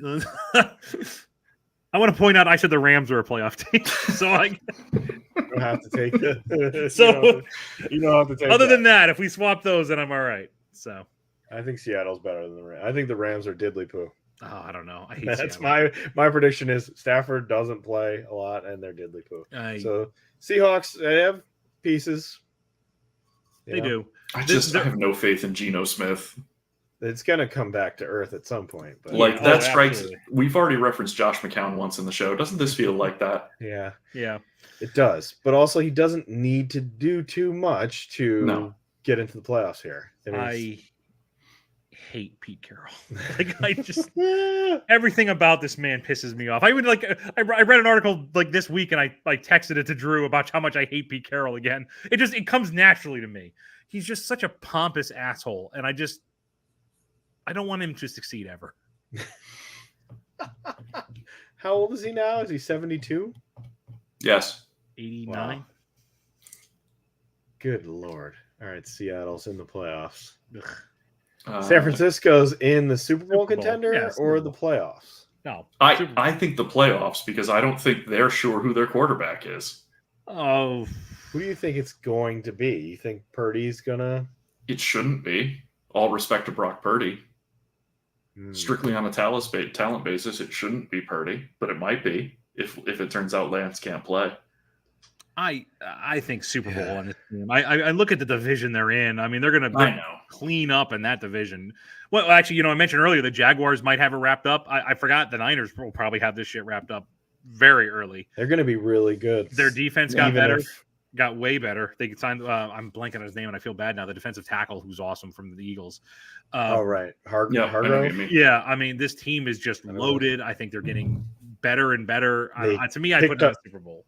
They picked up McCaffrey last year to add Yeah. to Samuel. Yes. He's got another Yeah. year now in that offense. So are we moving them up? I'm not going to fight you on it.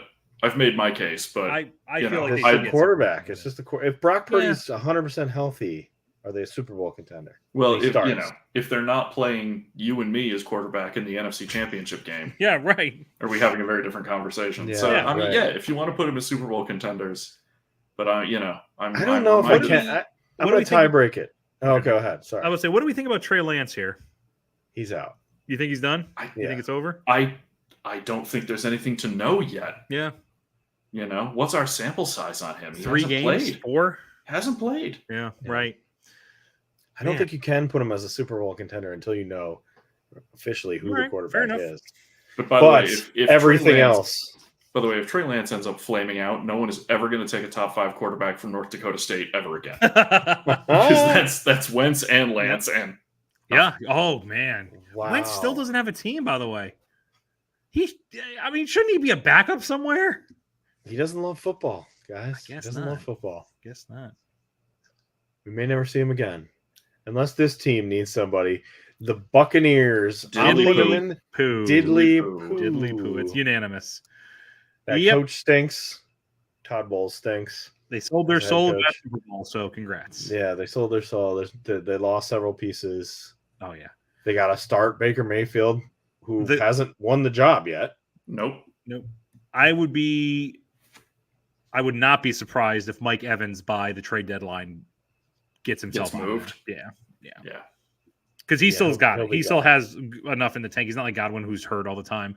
Evans still could contribute very well. Put Evans on like an Eagles team or a Jets team, and I think that's a great pairing. So Okay, they're a diddly poor. Yep. Greg's Tennessee Titans. They did pick up They DeAndre have- Hopkins. yeah, but they love those those old receivers. And, We and talked about- Tannehill's got the Garoppolo problem. How many games is he going to play? Right. Yeah, right. We talked about who was it, the Ravens that picked up the linebacker there from the Bears, but they had just replaced somebody younger. Roquan did- Smith. Yeah, there was yeah, something right. weird there with Roquan Smith. They had traded away or not paid a guy and then brought in Roquan Smith. That's kind of how I feel here. Like, should have just kept AJ Brown. Right. Not even worried about bringing. I know DeAndre Hopkins is not making as much money, but why don't you just keep your guy then? Mhm. If you're just gonna bring in Hopkins, what are you doing? Yeah. I mean, Hopkins is still good, but I wish I could get excited for them. I really can't. I don't see this team. Yeah, I kind of put them in sad boys. sad boys. They're going. Plus, I know Greg hates their coach, which is kind of fun. So They could be good. I mean, Derrick could Henry be. can carry you to a playoff, but I don't know about it. What about the mayonnaise guy? But by default, to me, they're kind of future bright just because Dan Snyder's not their owner anymore. Oh, the Commanders. Yeah. Okay. Oh, Yeah. sorry. I bypassed mayonnaise guy and went right to the Commanders. You can always bypass mayonnaise guy. That's fine. I agree. I actually think Commanders. Commanders D line is very deep, very solid, very good. Yeah. Who's their quarterback? What's his name? Sam I want Howell? to say Harrington, but that's not right. Yeah, Yeah, Sam Howell. Howell. Yeah, Sam he's not the Howell? answer. He's not going to be the answer. But they're in a good position to like get a good one next year. So like I think I would put them in future break. I don't think, by the way, I think this is Ron Rivera's last year. I think this is all going to have to Yeah. be a new regime from start to finish. But at least if you get a new head coach next year and you get a new quarterback next year, you're not going to think to yourself, well, it doesn't matter because the owner's going to fuck it up. Now there is hope. So yeah, I put them under futures bright. Just getting Snyder out. I think they're more of a sad boy in record and play, and they're going to get rid of so many people, and that they are futures bright. Yeah, if that Yeah. makes any sense. no, it does. It does. I don't think they're a diddly poor. No. They got some parts. Yep. And of course, the evil New England Patriots are next. Sad boys. More Sad of a boys. sad boy. Yeah, yeah, definitely gotta sad be. boys. Yeah, More of a sad boy. they're like the Diddly definition poor. of sad boys. Like the quarterback. Saddest. I love how Belichick's ruined his own quarterback like room. He like hates on both of them, which is hysterical to me. Like the team doesn't have like who are you gonna hand it off to? Joe Judge? Like who's gonna be the next Patriots head coach when Belichick leaves this year? Yeah. Like it's very sad, the entire thing. So they didn't really Sad do anything in the offseason. They didn't bring anybody in. It was just kind of status quo. They took a look at like They did hire Bill O'Brien as their offensive coordinator, and that's not nothing. That's a positive. Yeah. That's not nothing. I think that keeps them out of the diddly poo category. Yeah. Yeah. They have a competent human being as an offensive coordinator now instead of two idiots. Yeah. Who But those coach idiots are still defense. there. Who coach defense, not offense. Like they didn't get rid of the idiots. They're still there. When you Well, say it nobody- out loud, it sounds crazy. Nobody gets. Yeah, let's get two offensive coordinators who both coach defense. Wait, what? I'm also the greatest coach of all time, and may pass Don Shula. Okay. Seems to be averaging out at 8-8 when he doesn't have a certain quarterback around him, Yeah. but whatever. All right. Are we happy with this list? I'm pretty happy with it. I'm pretty happy am. with it, yeah. I don't see any major I mean, adjustments. we just got to move the Rams up, but I mean, other than that, I mean, pretty good. Rams and Seahawks is the only move you would make here. No, very good. I like it. All I right, like all it. right. That's Yeah. we're setting it in. We're locking Can't that wait in. to see how wrong we're going to be. No, I know. We're gonna be. We'll There's look back always at teams this. that come out of nowhere. There's always Yeah. teams that do well Yeah. or that did well last year and fail. So Is there anybody who could come out of nowhere here? This that has this is where I admit the possibility that in a crappy division, if everything works out for Detroit, yeah, right. they, That was they what I could was make thinking. their Could. run. Yep, I was thinking that. Carolina. I mean, I like Frank Maybe. Reich. I think Bryce Young. Like I said, maybe I'm biased, but I'm a big Bryce Young fan. Mhm. I think Thielen is like a safety blanket. I think that's a good move. I could see that in a weak division. I could see them take that. They were almost Okay. won the division last year. Right. Right. I couldn't even name the quarterback earlier. All right. We are moving on. Moving on to Moving on to something you guarantee is going to happen this year during the NFL season. You can guarantee Mm-hmm. that this is going to happen. You're locking it in. Doesn't have to be a bold prediction. Okay.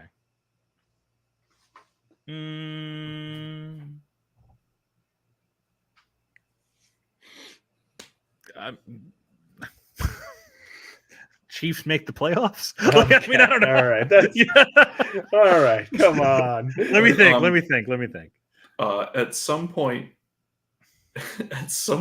when discussing the New York Jets, blood will shoot out of Mike Francesa's neck. Oh man. I can guarantee Jim Irsay is going to do something else dumb. Yep. I He's can the new guarantee Dan Snyder. Yeah. I can guarantee that Brian Daboll at one point on the sidelines will be purple. Ooh. and not in a winter game like Right. Tom Coughlin. It could also be purple with joy. Like, I mean, it's just as equal opportunity with that man a lot of that hate. he's gonna go enraged at something. So, speaking of enragement, what do you think? What's your prediction that's going to be the most enraging thing to you this season? Last year, Ken Dorsey. Yeah, well, that got me. Yeah, Aaron Rodgers coverage. I'm already sick of it. Okay, and I think this is a good team, but I am so over the shit already.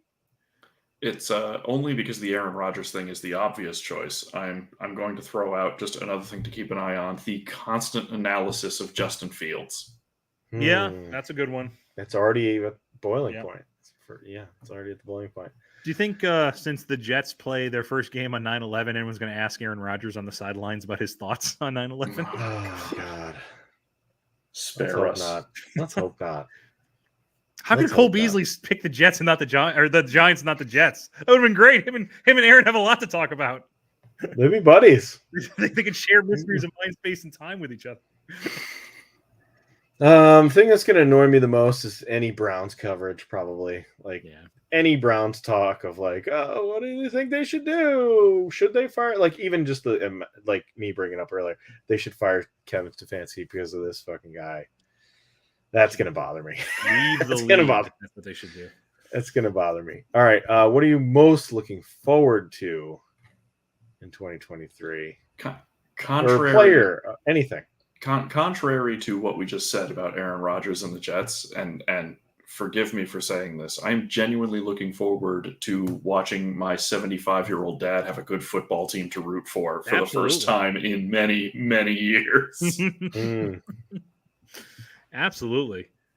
No, I mean I have the Jets very firmly in the playoffs, so that's no. I touched on it earlier.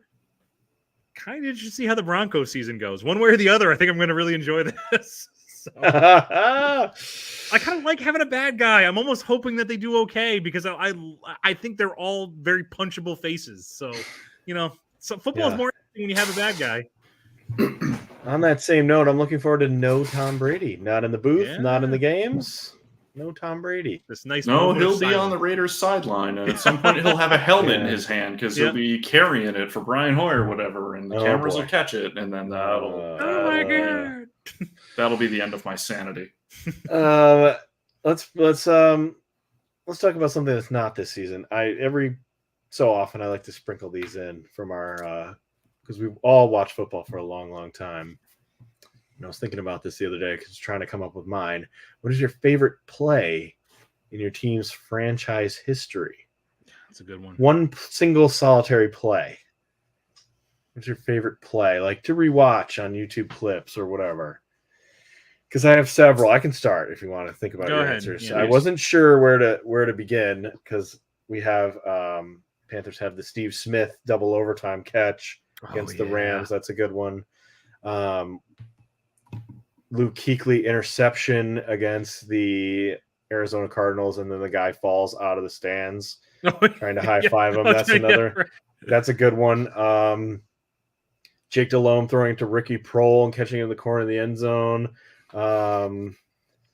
Chris Jenkins blocking a field goal to win or an extra point, I believe, against the Bucs. Those are all good, but I'm gonna pick Deshaun Foster's 6-yard run against the Eagles as my favorite ever Panthers play. Which, if you rewatch that game, it's not exactly it's a clincher, but it's in the third quarter. It's like in the lore of Panthers mythology. It's and it was fourth quarter with 3 seconds left, and he ran over 18 guys and scored. No, that's not what happened. He scored in the third quarter, but still one of my favorite runs.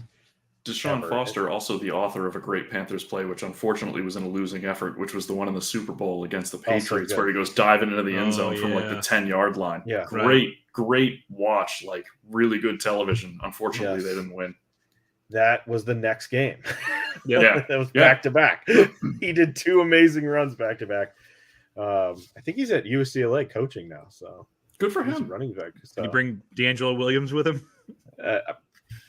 I always enjoyed him and his I did TNA too. run. To me, they're always it's the two of them, Yeah. What, your favorite Panthers play wasn't some play where Stephen Davis fell forward for 4 yards and then got up and did it again? Hey, it worked.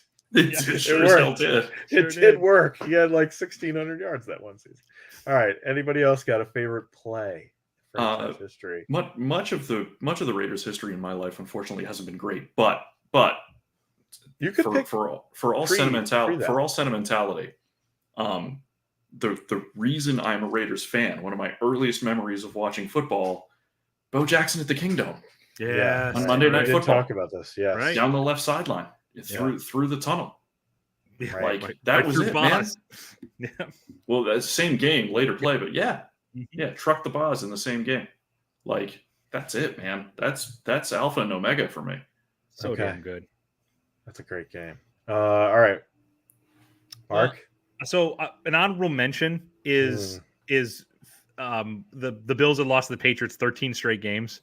And when Fitzpatrick led them to the win, but in particular, Fred Jackson getting the ball when the Bills had it was like 20 seconds left, and he stopped at the 1 yard line and just sat down. And Belichick losing his shit because he knew if he got in, they would have a chance. If he didn't, they would just run the clock down. And just like that moment where Belichick realized it was over, that was really fun to me. But my shout number out to one, the conductor, Fred Jackson. Good old conductor. We haven't turned on our running backs in a while. So, no, you haven't. It's true. My favorite play, because I was actually there, was when Doug Flutie ran it in and beat the Jaguars on the naked bootleg, busted play. I was there for that one. That was awesome. So, wow. That was the beginning of Flutie Mania for 2 years. I love it. And then Rob Johnson. Okay, we got to get to our segments here. Broadcasting moments of the week. Sometimes they're good, sometimes they're dumb, sometimes they're both hideous and awful. And I put Colin Cowherd in here because of his Dwayne Haskins thing. Have you seen this? No, what'd he do? Quarterbacks were unable to win a Super Bowl. Dwayne Haskins was listed. God, what an idiot! It was so stupid. It was also like Paxton Lynch. It wasn't like current starters. It was just a list of people who weren't good at quarterbacking, and then Dwayne Haskins was in there. And then he named Dwayne Haskins. Like, Colin, what are we doing here? Oh my God. He used to be good. Oh my God. Do we need a sad boy vote? I don't think we do. No, there's nothing going on yet. Skip that. Let's move to Drew. Chris Strebler. Drew's unnamed college football segment. Yes, I'm excited. Okay, all right. There's a lot to get to. Again, my serial killer manifesto scrawled notes. Been waiting for this. It's basically just Taxi Driver, just with North Carolina thrown in. We'll knock out a few short ones early. One, ongoing investigation still into Iowa and Iowa State's football team for players gambling in games in which they participated. This could become a problem, especially for an Iowa team that once in a game last season scored 7 points without scoring a touchdown. There's how do you even do that? I want some money off them that one time they actually did score. 2 safeties and a field goal. Iowa's defensive line outscored all other players in that game 4-3. College football instituting this year a clock change rule. They are no longer stopping the clock on a first down unless it's under 2 minutes and a half, which I like because there's no reason college football games should take 3.5 hours when an NFL game takes 2:45. Okay. Yeah, that's good. I'm good with that. Northwestern, this could continue to get uglier. The AD is doing and saying all the right things, but he's doing and saying all the right things because he knows that if this gets worse, he's gone too. Yeah. This is the kind of scandal that ultimately can cost an athletic director and then a school president their job. I don't know that what happened at Northwestern rises to the level of like what happened at Baylor that has cost school presidents their jobs in the past, but like this is getting uglier all the time. And it's bad from a football standpoint. It's bad for Northwestern because Pat Fitzgerald was their guy. Yeah. Like he never wanted to leave Northwestern. That was his alma mater. He wanted to coach there. He's a pretty good coach. He gets recruits. He gets 1-star recruits to play like 3-star recruits, which makes a difference when you're Northwestern. And like, oh, by the way, don't be surprised when Pat Fitzgerald shows up as a defensive assistant on Nick Saban's staff in 2 years. Like Saban loves to go grab former head coaches that have fallen out of favor either because of like scandal or personal problems or bad performance or whatever else and add them to his staff and rehab them. He did it for Bill O'Brien. He did it for Sark. He's done it for a bunch of dudes. Don't be shocked if he does it for Pat Fitzgerald. So those are kind of the short stories, and now we get into the big one. So the Pac-12 is dead. Yep. Like, yeah. the buzzards are circling. And Who's the only two left? There's 4 left. 4 left. Okay. Because the Cal Stanford to the ACC thing has hit a snag. Oh, okay. A bunch of the ADs and school presidents in the ACC have determined that like adding Cal and Stanford doesn't really add to the financial cachet of the conference. It's actually, we talked about this at the end of the last season. Right. Stanford, a bunch of the schools want Stanford because they fill the non-revenue sport trophy case. Yep. And because of their academic bearing and because of all that other stuff.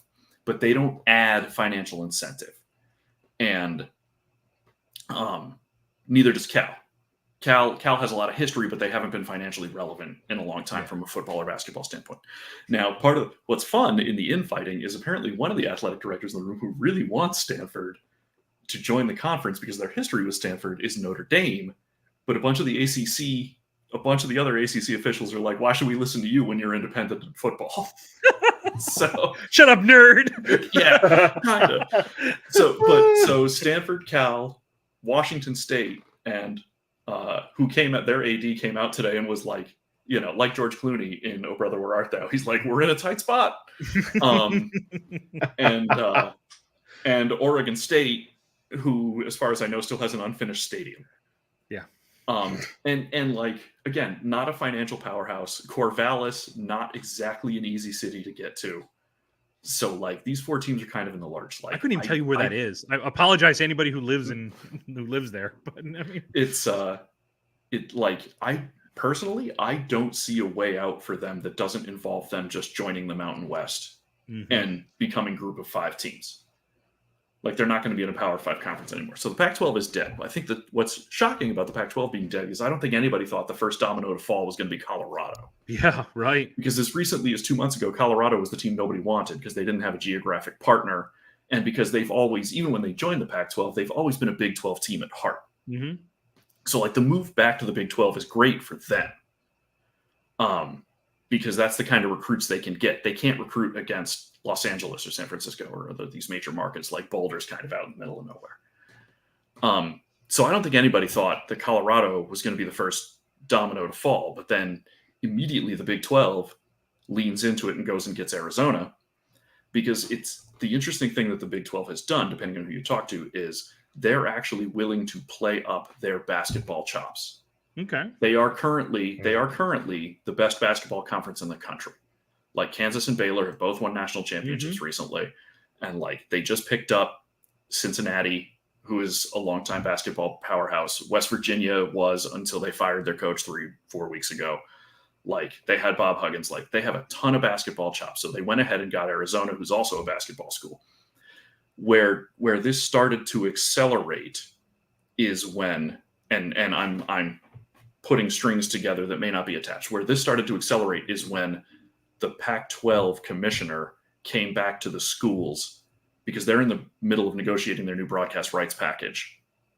And the best offer he presented to them was a streaming-only package from Apple TV. The money wasn't good. It was somewhere on the order of $15 to $20 million less than what the SEC and the Big Ten are paying their schools.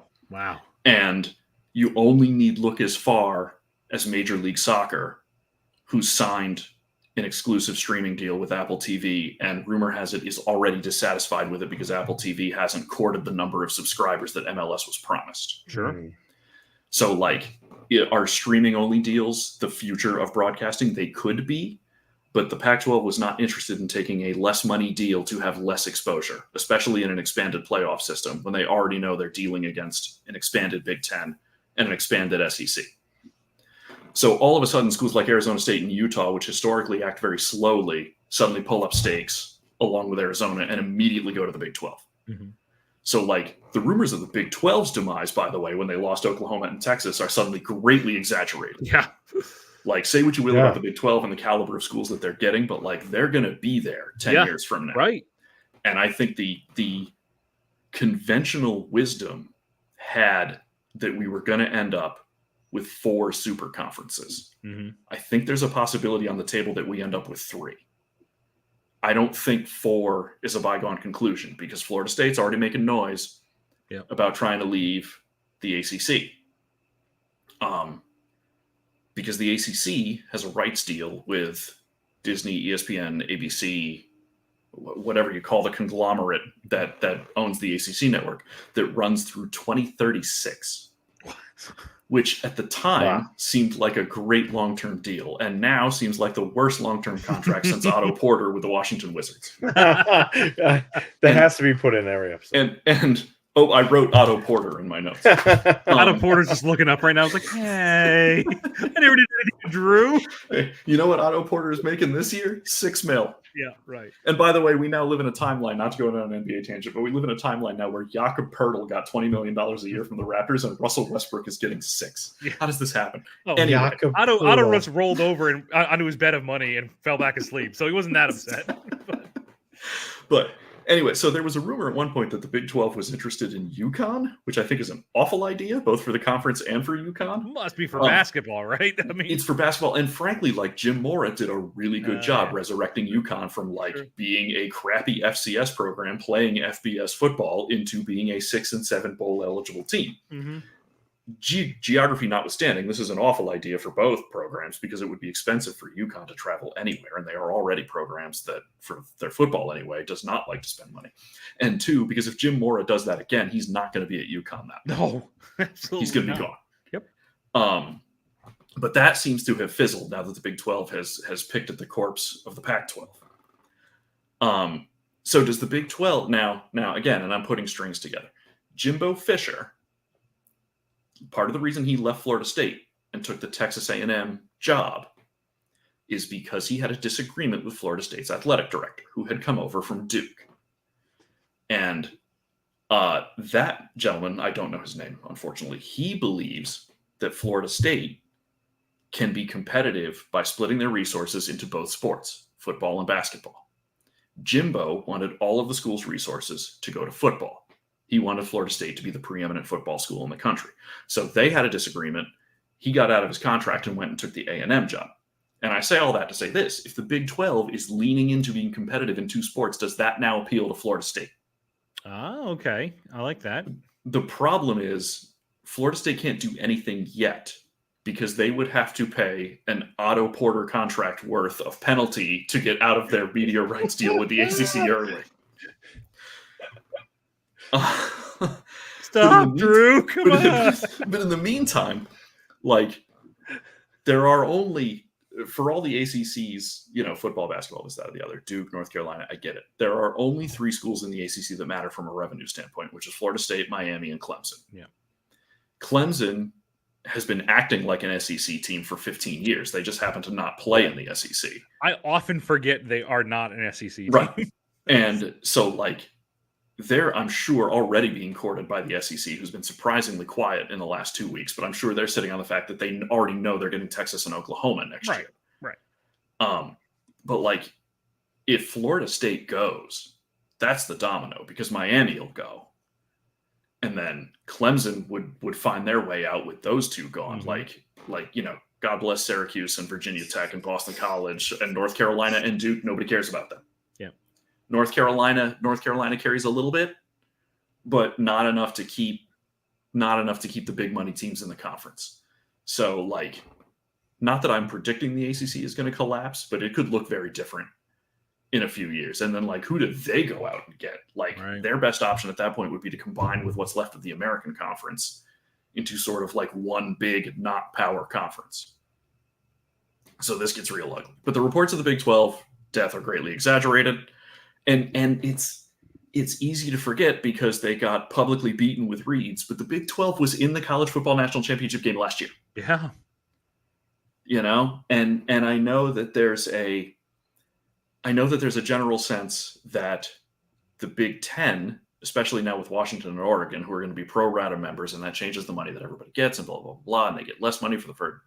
It's a whole legal thing. I'm not smart enough to figure it out. But the Big 10 schools are getting more money in their rights contract than the SEC schools are. And certainly more than the Big 12 are, and whatever deal the Pac-12 ends up not making because it won't exist any further. But the problem the Big 10 has, the reason why the SEC will still be in their way is because the Big Ten really needs someone besides Ohio State to win something. Like Michigan can't get over the hump. Right. Michigan, to use an expression one of my coworkers used, Michigan needs to stop stepping on their own dick. and like if you go back in football, Ohio State has won 2 national championships since 2000. No other Big Ten school has won one. As far as I can think of, no other Big Ten school has played for the national championship. And as far as basketball goes, their last national championship was Michigan State in 2000. Shout out Mo Pete and Mateen Cleaves. I say, was it really that long ago? Because Maryland won in 2002, but they weren't Big Ten at the time. Okay. Juan Dixon. Yeah, exactly. Steve Blake. Kevin Hurt. Oh no, that's later. And so in the end, what we're really entering into is a world where, remember kids, Rutgers Washington is going to be a conference game in 2 years' time. What in the world? Neither one of those teams could put the other one of those teams on the map, and Right. they're now in the same conference. Wow. I've often wondered. USC is coming to Piscataway, New Jersey at some point in the near future. I've often wondered if these conferences resort to bringing up, like the UAlbanys of the world, where we're in, around that area, the ones that are trying to get to the highest level of college football. Like, is that how you fill out these rosters or these conferences? Because I feel like there's a lot of teams that would love to jump up, but obviously no real conference would want them. But when you're the Pac-12 and you need to fill out a conference, do you start looking at East Sacramento State A&M? Yeah, honestly, I don't see a way out of this for the Pac-12, because who could they go get? Right. Like I said, those 4 teams that are left are better off just combining with the Mountain West. Mm-hmm. I mean, they're already geographically located there. They would get a TV deal of some stripe, which is better than what the Pac-12 would be offered as a 4-team conference. Like it's I don't know that we're done with realignment yet either, because again, there's going to be fallout in the ACC in all probability at some point in the next 2 to 5 years. But like, there's the marketable teams have all been snapped up by somebody. Mm-hmm. or will be heavily courted in the near future as the ACC's deal comes due. There's nobody left outstanding that you would really want. Mm-hmm. The all the marketable teams from the Pac-12 have been picked over already. Right. So yeah, we may very well end up with SEC, Big Ten, Big 12. And, continuing the tradition, not the Pac-12, Big 12, or Big 10 have the number of teams in their conference stated in their conference. Yeah, right. I know. I love that. That's always fun. Yeah. In the meantime, #Fun Belt. Let's get some Arkansas State and Georgia Southern out there. Let's get some action going on. Love me some action. Oh, my.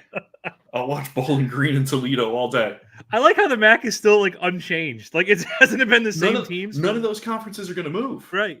Like the Mountain West and like the team that's kind of in the worst situation right now, aside from the 4 teams left over in the corpse of the Pac-12, is San Diego State, because San Diego State turned down an offer to join the Pac-12, thinking they were going to get invited by the Big 12, and they never did. Right. And the Big 12 doesn't need them now. Right. So it's like suddenly, like, now you're stuck in a conference where nobody likes you because you said you wanted to leave, and you've got nowhere to go. Mm-hmm. They're going to end up, they went from being the belle of the ball to out of the conversation in about a week. But yeah, there's nowhere left for those teams to go. But like those smaller conferences like Mountain West, mm-hmm. Sun Belt, MACtion, like they're going to continue on business as usual. Nothing changes for them. Right.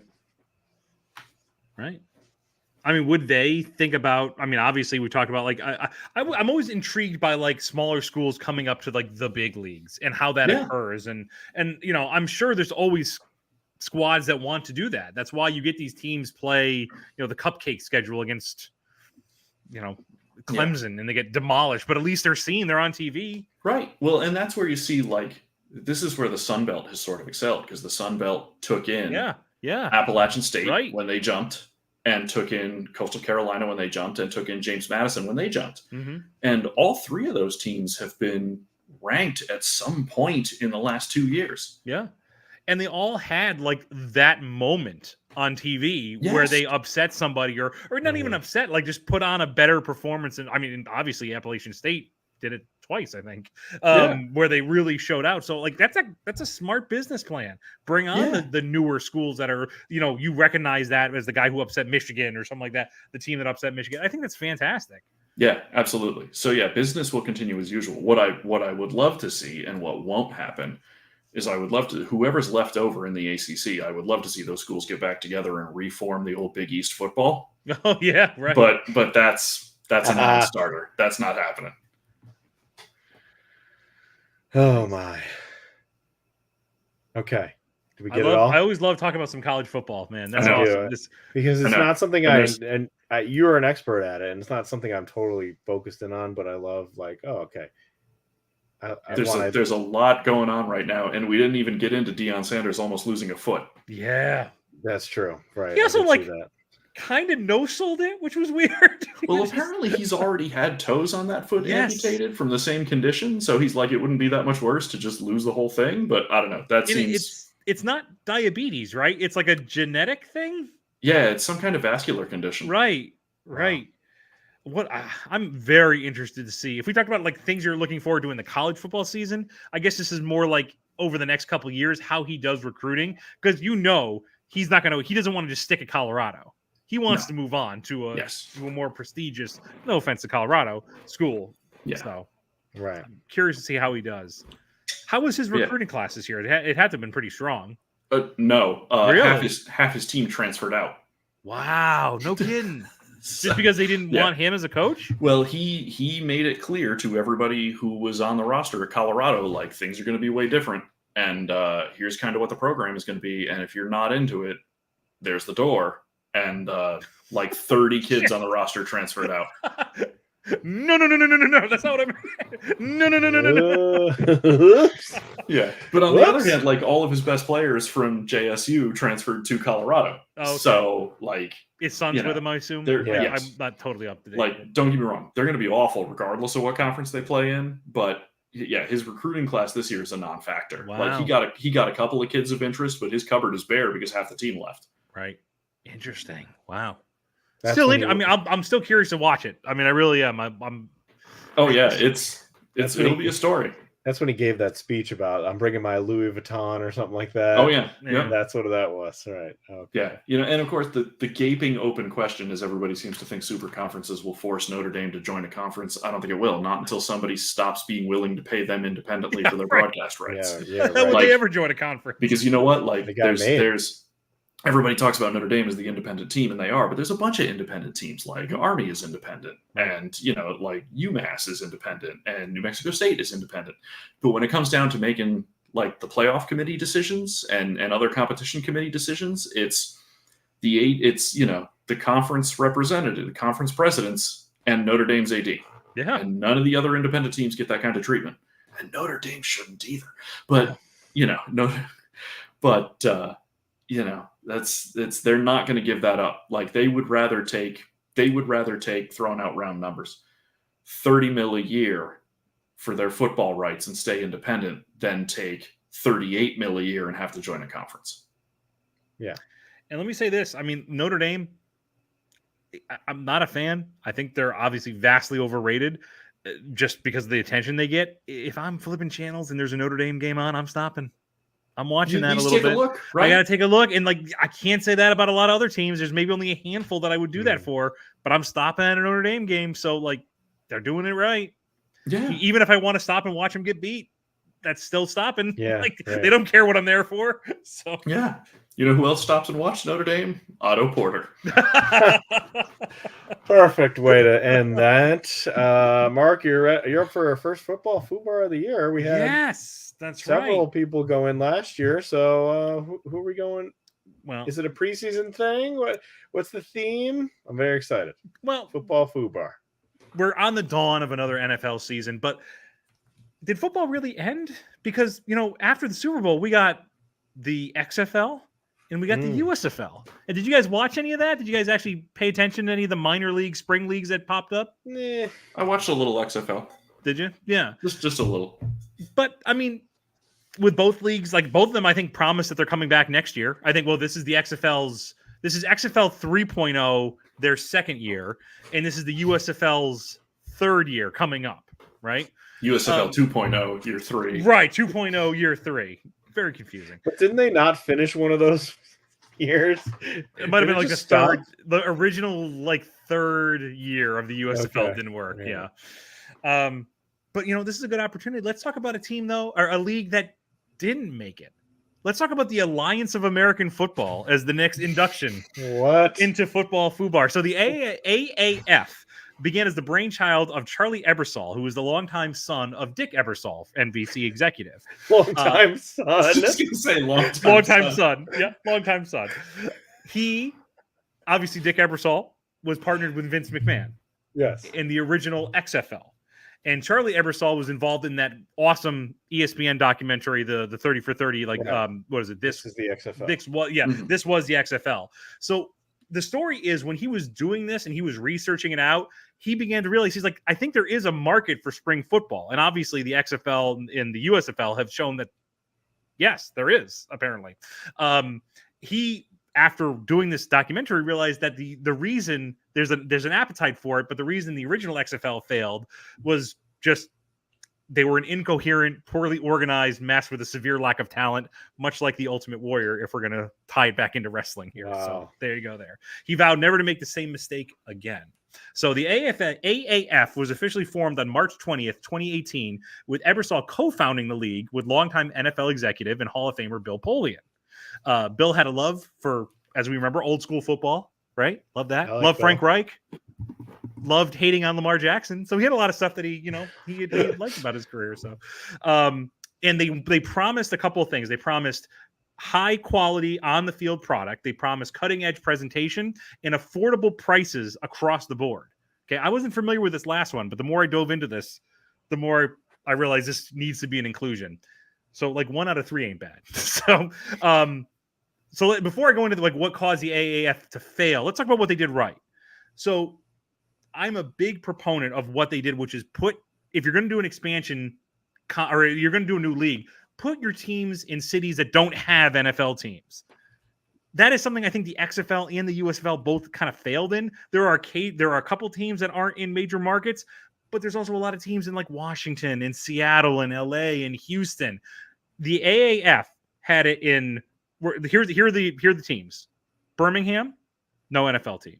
Memphis, no NFL team. Orlando, Tempe, Salt Lake City, San Antonio, San Diego, Atlanta. So they couldn't help themselves with Atlanta, but they put themselves in teams in cities that didn't have teams, and there were more people attending AAF games than there were USFL and XFL games. People attended these games. The USFL and XFL, the two most popular teams are Birmingham, who got another team, and St. Louis. Once again, because there's no NFL team there. I don't realize how hard this is, but this is like the easiest thing to do, I'd imagine. But anyway, so other things I liked about the AAF, the uniforms rocked. I love the team names. We're talking about like the Hot Shots. I thought that was a cool name. They just had a really good, the Apollos, that was really another one. They also brought in a lot of NFL former head coaches. They had Mike Singletary. They had Mike Martz. They had Mike Kelly favorite Dennis Erickson, Steve Spurrier, notable madman Steve Spurrier. So they really did like.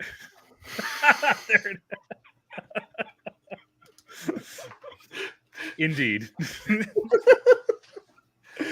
So the AAF started playing February 9th, 2019. Okay, and they had a plan for 10-week season. To paraphrase another wrestling term, though, that's when the bell rang. Because the problem with the AAF is they capped ticket sales. So they wanted to make it affordable. So if you went to an AAF game, you were only going to pay $10 for a ticket, right? And that was for anywhere in the stadium. They didn't let you get closer for more money. They just said $10 for general admittance. Same thing with merchandise. They didn't say you're not going to spend $100 for a jersey. Here, you're only going to spend $50 for a jersey. When you go to the stadium, you're going to spend $2 for a hot dog and $2 for a soda. They were paying the stadium the extra money. So if they normally charge $8, the AAF was paying that stadium, that concession, $6 per every hot dog sold. So 2 weeks into the season, they were in the red. I wonder why. Like, you can't hamstring yourself like that. So they had to bring in an investor, and they brought in the Carolina Hurricanes owner, right, who was also a sports investor. Problematic. Yeah. And so they brought him in, and he automatically made himself the chairman, which, once again, not a position. He just invented it when he became involved in this team, right? 6 weeks into the season, it folds. Okay. They don't tell the players this. The players show up to practice, and there's literally padlocks on the locker room doors. They can't even get their shit because the guy just shuttered it. He just said, like, no, you know what, we're done. Steve Spurrier found out on Twitter that the league had been canceled, but also Steve Spurrier then promptly declared his Orlando Apollos the champions of the AAF because that's what Steve Spurrier does. So it's like, you know, the AAF failed horribly because how can you hamstring yourself when you're doing a startup business and the whole point is to make money? Make it easy to make money. They went out of their way to just really hurt themselves, and I've never seen a league do this. So what happened to the AAF though at the end is they auctioned off all their gear. Okay, and the Arena Football League eventually bought all the AAF gear. Okay, they went out of business a year later. So I'm pretty sure that's haunted. It's like the One Ring. It just corrupts whatever league it's associated with. So if you're going to start a new league, maybe the USFL or the XFL, don't buy the AAF shit because it'll ruin you. So, hey, AAF, welcome to Football Fubar. You know what the buying of equipment reminds me of? This is a wrestling deep cut, but this is always my go-to for this kind of like losing organization sells stuff to losing organization. You remember that night on Monday Nitro where what the hell was his name? Glacier? Blizzard? Yeah, Glacier, you got it. Glacier. Glacier like quit, and it looked like really quit. Yeah. And then like made a hallway deal seen on cam where he sold all of his armor to Yuji Tanaka's manager. And then, you know, speaking of people looking up from a bowl with Captain Crunch, Yuji Tanaka somewhere. Like, what? They remember me. He's wearing his Glacier helmet. Yes. I got it still. It was a whole weird night. I mean, there were many weird nights on Nitro, but that was a weird night because it seemed like Glacier kind of real quit. Just film him, man. Just film him. That'll be good TV. And suddenly Yuji Tanaka's wearing Glacier's stuff. It was all very strange. It sounds like a Nitro. Yeah, it does. It sounds like a late Nitro. Like oh boy! All right. Didn't the end of that FUBAR? Didn't that guy buy stake in the AAF so he could get some sort of software, and then he shut it down? Wasn't that the whole ending? It was very much. He was in it just to, like I said, he wanted the prestige to doing it, but he did like take a lot of their stuff. I don't know if it was software, but it actually, you know what? They were. I remember watching AAF games on TV, and it always looked like there was like fans in the stands. That's more than you can say about some of the USFL games I watched. But. Yep. Absolutely. Welcome to Football Fubar. They can hang out with Bryant McKinney, the Love Boat, Viking Love Boat, Ryan Leaf. We got quite a collection now in the FUBAR Hall of Fame. I have a list, by the way, of ones I got to induct during the season, and there's one I really want to get to. I think it might be the next one. I can't wait. Give me a hint. It's got local ties. Oh, I already know who that is. Damn, Mike guessed it. Without knowing. Okay, all right. We're not doing game balls yet because there's no reason to give game balls yet. Can I you want to give a game ball? Can I give an honorary game ball to Phil Mickelson, who allegedly may have gambled $1 billion? Yes. If you haven't seen that story, I know this is a football podcast, but this story blows me away. $1 billion? Some professional gambler out there is putting out a book in the next week or two in which he asserts that Phil Mickelson, through him as a broker, may have gambled as much as $1 billion. I can see that though. He strikes me as somebody who would definitely gamble a lot. Suddenly it seems like there's a reason he took the Saudi money to go to the Live Tour. Right. They're going to break his thumbs. Makes a lot more sense now. The number I saw stated was this gambler claims that through him, Mickelson placed as many as 850 bets of $225,000. Oh my God. Anyway. Holy I shit. it's been in my head since I read the story. I couldn't not bring it up. I have to go That's look that up insane. immediately after the show now. That amount of money to lose that much, I would have a heart attack. Well, it doesn't. Like, In his defense, it doesn't say he's lost $1 billion. It says he's gambled $1 billion. True. And the only thing that makes me think maybe there's something to this, because a lot of people make claims in their books, and it turns out to be nothing. But Phil hasn't exactly come out and said it's not true. Mm-hmm. I'm really good. This is like that whole, if anybody remembers the story where it came out that Glenn Rice, when he was at Michigan, may have had a relationship with Sarah Palin, and he was like, yeah, it happened. And she was never like, no, that didn't happen. So... oh my God. All right. All the game balls go to Phil Mickelson's. Yeah, good for him. We're gonna have to bring back. We'll have to do. We still have to do some bets this year. Remember that Greg's bets was a great segment. It was because Greg also made a lot of bets on Ambien, which is also real fun. The Ambien bet. The Ambien bet of the week. He bet what was it? He bet the Browns against the Steelers the one night. Yeah, like Thursday Night Football. He's right. What am I doing? It was Mitch Trubisky versus Jacoby Brissett. And right. It was like the line was like Mitch Trubisky over 125, and he bet over and he lost. Sounds so like embarrassing. That was a killer.